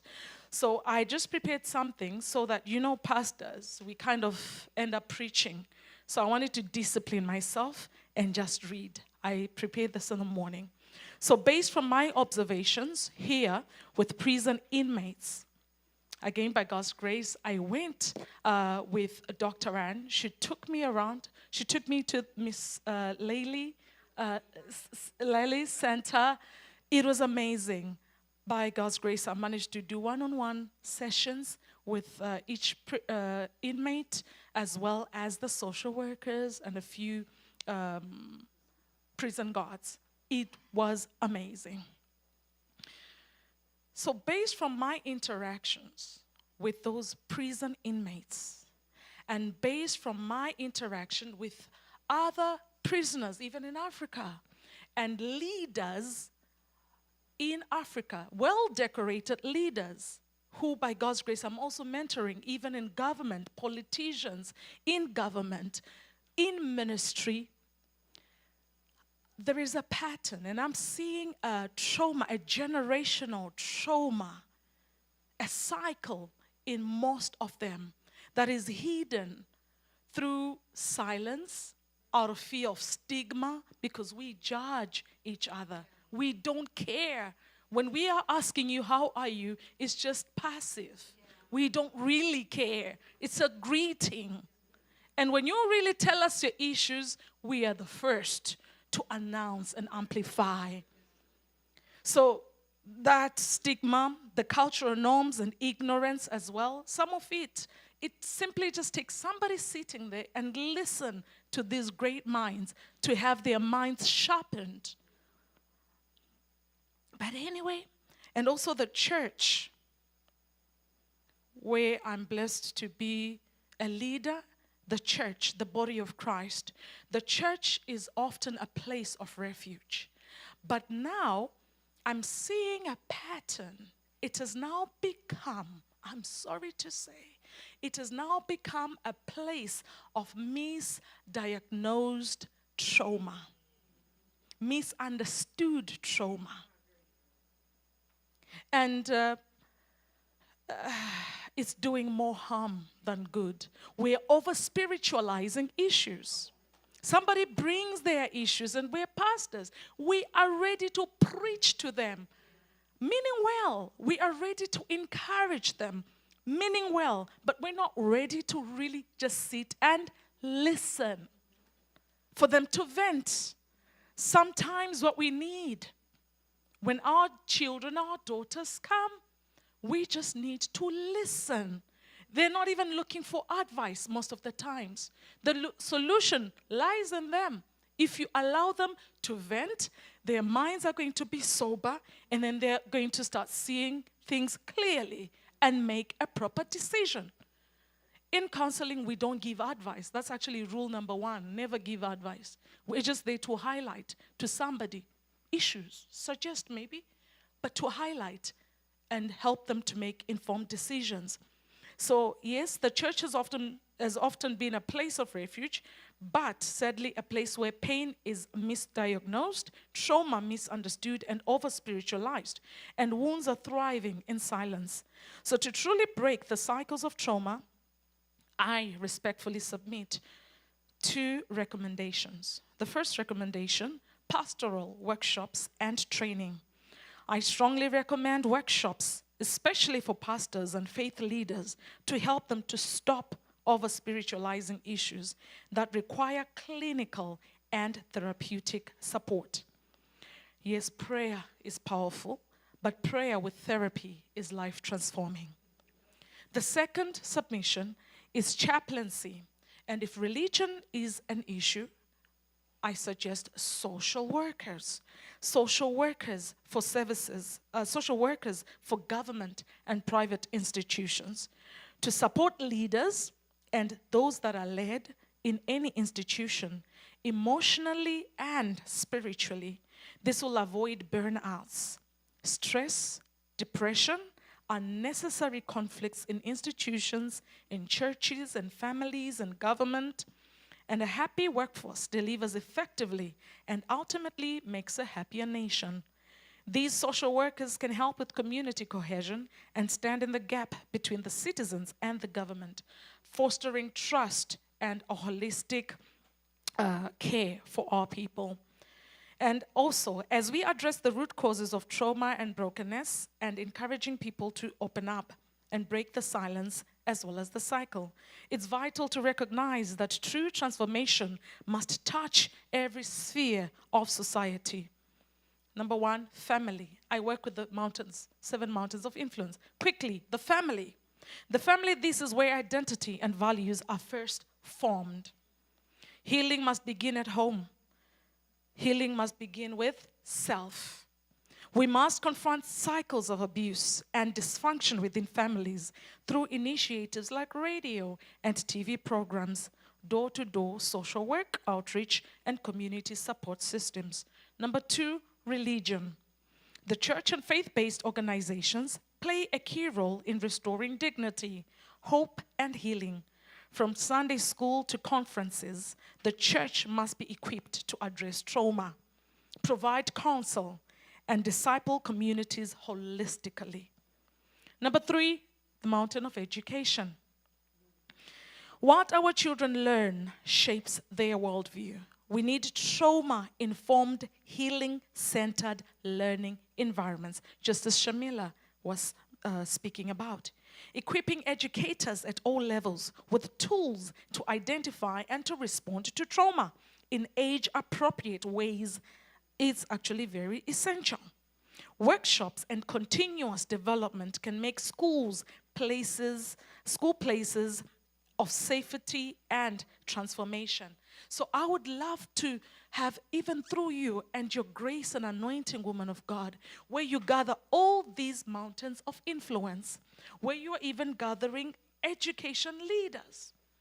And they sit there, the Minister of Education and other ECD, different levels, and teachers are filled in this place, and they're discussing all these things. And I know you can do it. You're anointed for it, woman of God. So education, equipping educators at all levels with tools to identify and respond to trauma in age-appropriate ways is essential. Workshops and continuous development can make school places of safety and transformation. Number 4, the government. Policies must be created and enforced to protect the vulnerable and support long-term healing. Prisons and rehabilitation centers, I would also suggest they prioritize restoration over punishment. And I'm happy to also have heard our former Minister of Justice saying, yeah, it's not just punishment. These are other people's children. It's more of a rehabilitation. But I don't know if it's like this here, but in Africa, our prisons tend to be punishment arenas. If you're going there, know that you are in for it. Even the community will judge you. And we are actually trying to also raise awareness in that regard. So I would also really encourage that you continue. Just continue. Through the probation, you can continue. And I applaud you for that. Government leaders must also reflect personally on their role in ending trauma and champion chaplaincy and mental health support services across departments. Media, are you here? I heard the cry of leaders, and I know you're doing a great job, and I salute you who have come here to spread positivity and positive news. Media can either break silence or reinforce stigma. It should be a powerful voice for awareness, healing, and change. Programming focused on restoration should be amplified and rebroadcast frequently. I hope this would be rebroadcasted and rebroadcasted. And influencers and content creators should also be engaged and educated to promote healthy, healing-centered narratives. I also pray for a day we have media and social influencers filled in this room and listen to panelists. Number 6 out of 7, arts and entertainment. This sector can awaken us to societal issues or numb us to them. Artists are often deeply impacted by emotional and mental health challenges. And it's also very important that we start with them because they are the role models of our children. And they are also, most of them are our role models. Their toxicity, we consume even their toxicity subconsciously. So artists are often deeply impacted by emotional and mental health challenges, yet they carry immense cultural influence. Let us engage this mountain intentionally to create content that sparks conversation, reflection, and healing, especially for the younger generation who follow their lead. And lastly, business and economy. I encourage financial independence and opportunity, for they are crucial for breaking cycles of abuse and dependency. When people, especially women and youth, are economically empowered also, let's not forget the boy child, they gain the confidence and capacity to resist and rise above abusive systems. I don't know if it's also here in Africa. I don't mean to badmouth Africa. We've got a lot of amazing things, and I invite you to Africa.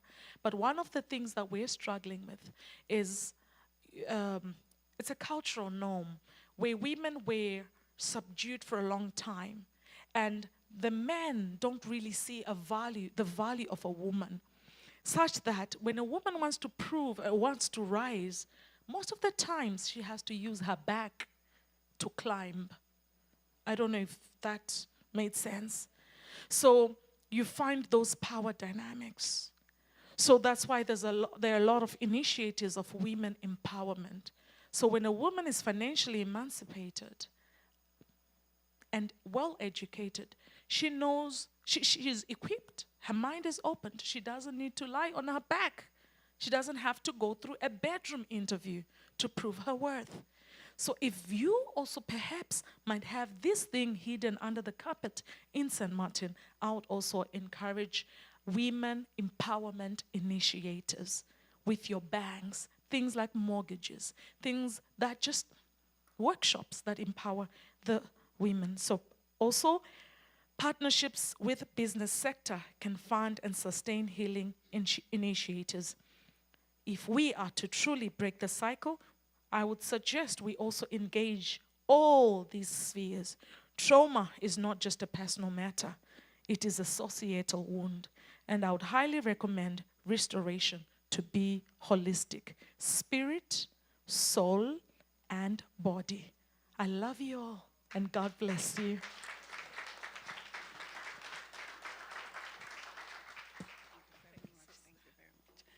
That was a great teaching in just a few minutes. So it's a beginning of it's a movement. You know, I tell people all the time that all what I'm doing with the vision that God gave me is a movement to change and heal this nation. And I always thank those that stand with me, you know, and I want to thank my team that helped me, my staff of LnA Accounting, and my support system. You know, I have a great support system.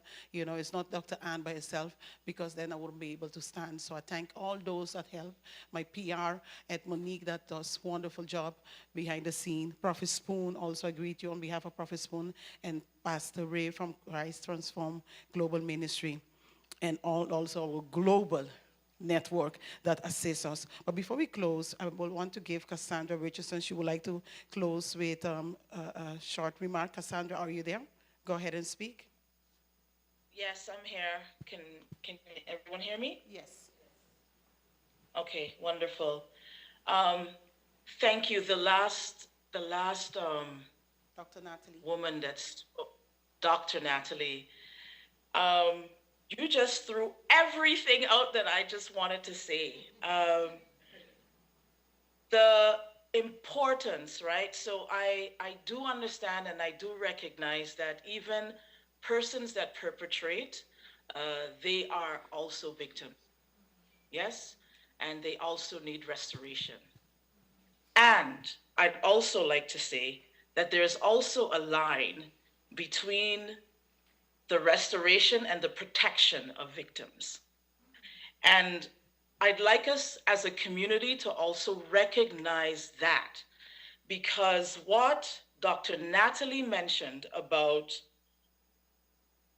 victims being silent or silenced, even when they speak about their circumstance, sort of get overshadowed because perpetrators also need the support, which I am not denying or recognizing. However, when we take the light off of the victims that also need the protection as well as the access to support, because we're also talking, I think that I was invited to speak about domestic violence. As it's November, as we're doing the awareness on domestic violence and gender-based violence, there is an acute situation that still happens even in modern societies that also like to say that women are equal. We're not. I'm still trying to say that there is still an injustice and an inequality in how we perceive women. Men get abused too, yes.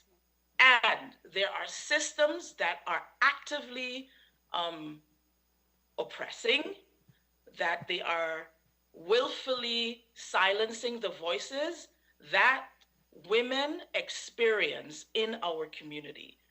The issue with the access even to banking, as simple as that, as I'm seeing a lot with families that are trying to protect themselves against perpetrators or persons that perpetrate. And I'd like the men on the panel to also know and recognize that the biggest predator, let's say, of a woman is usually her husband or the person that she's involved with.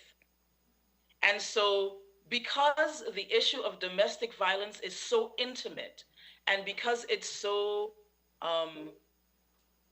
superfluous. So it's not just in the home, but it's also in the community. It's also within how she's able to access supports. We have to be very, very intentional about how we're seeing and understanding this problem. That also ultimately affects the children that live, that may have been abused, that may witness, that may hear the abuse in the home as well. So from a systemic way of approaching it, we have to understand it at that level. It's not just an individual abuse that happens towards a person. It happens within a system of control. It happens within a value system of control. I'm not going to go and talk about patriarchy right now, or those types of systems that are actively working, but we also need to understand it in that way. And then I wanted to just give also to Miss Knight and Miss Shamila the point that they brought up. Miss Knight, kindness. If we can, in our community, I think that that's so important. I know that we shy away from kindness because we think that it's weak, or that we think that we're giving a person more reverence. But kindness is so important and so basic. It's what actually gets us in touch with our humanity. Yes. That's actually being eroded when we look the world over right now.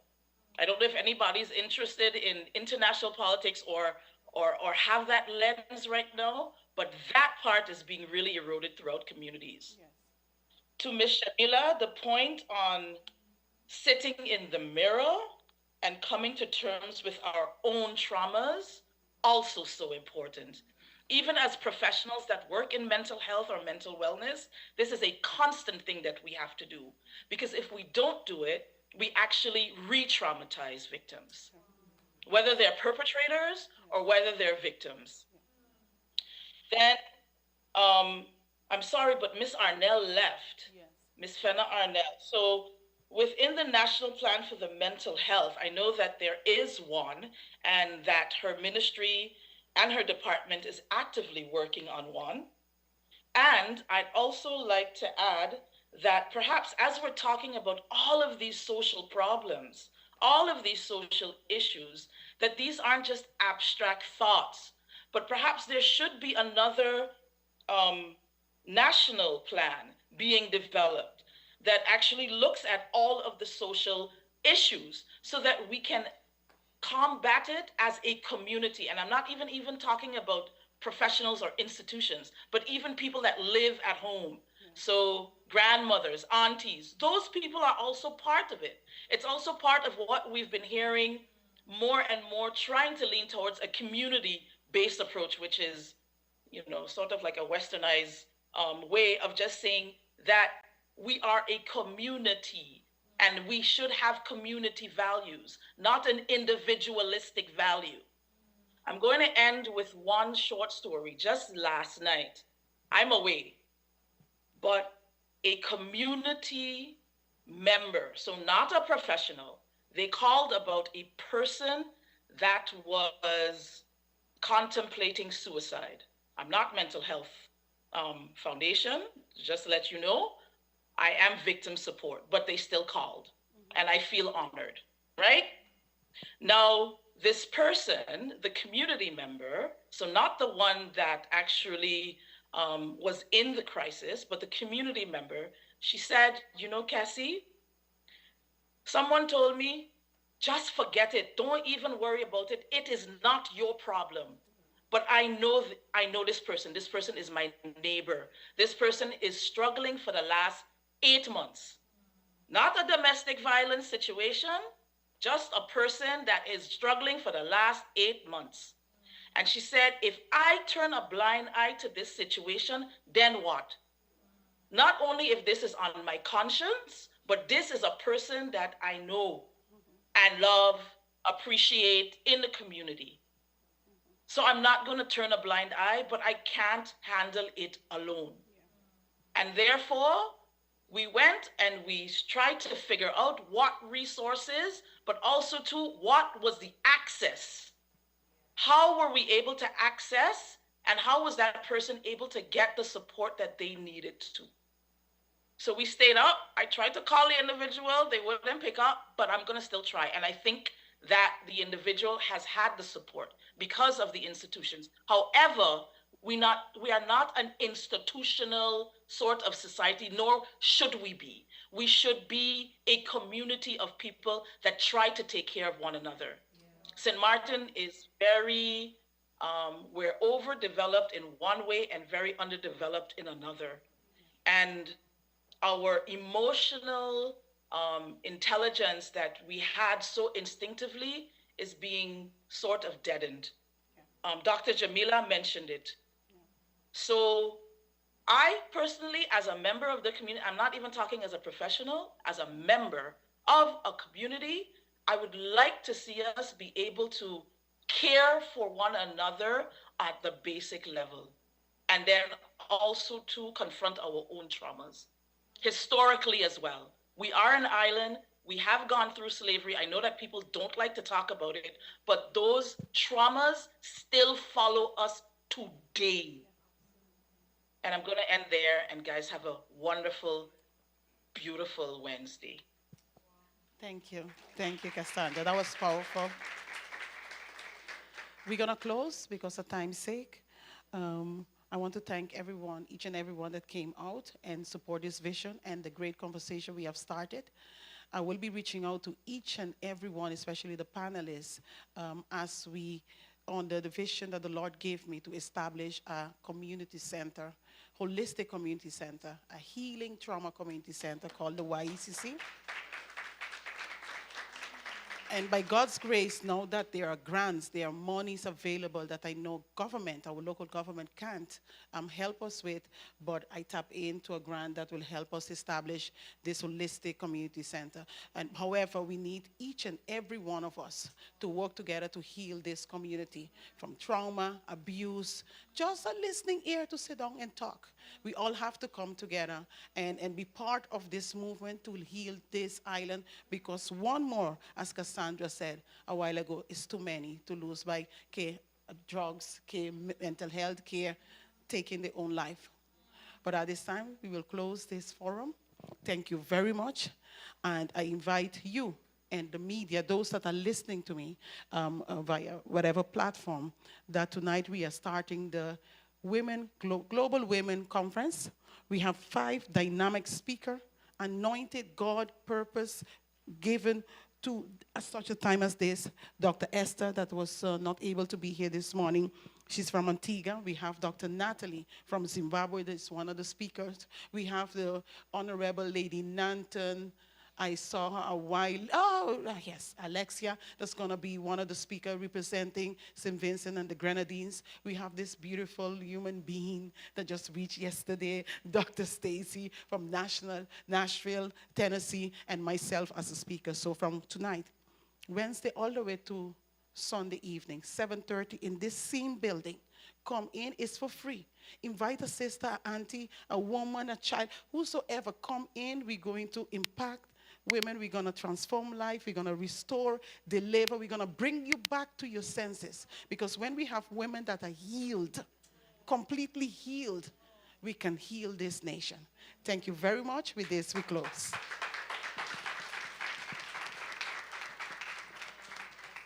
Thank you, and we are dismissed. We have some refreshing, we have refreshment, tea, coffee. Greet someone, and be back 7:30. Thank you, Cassandra.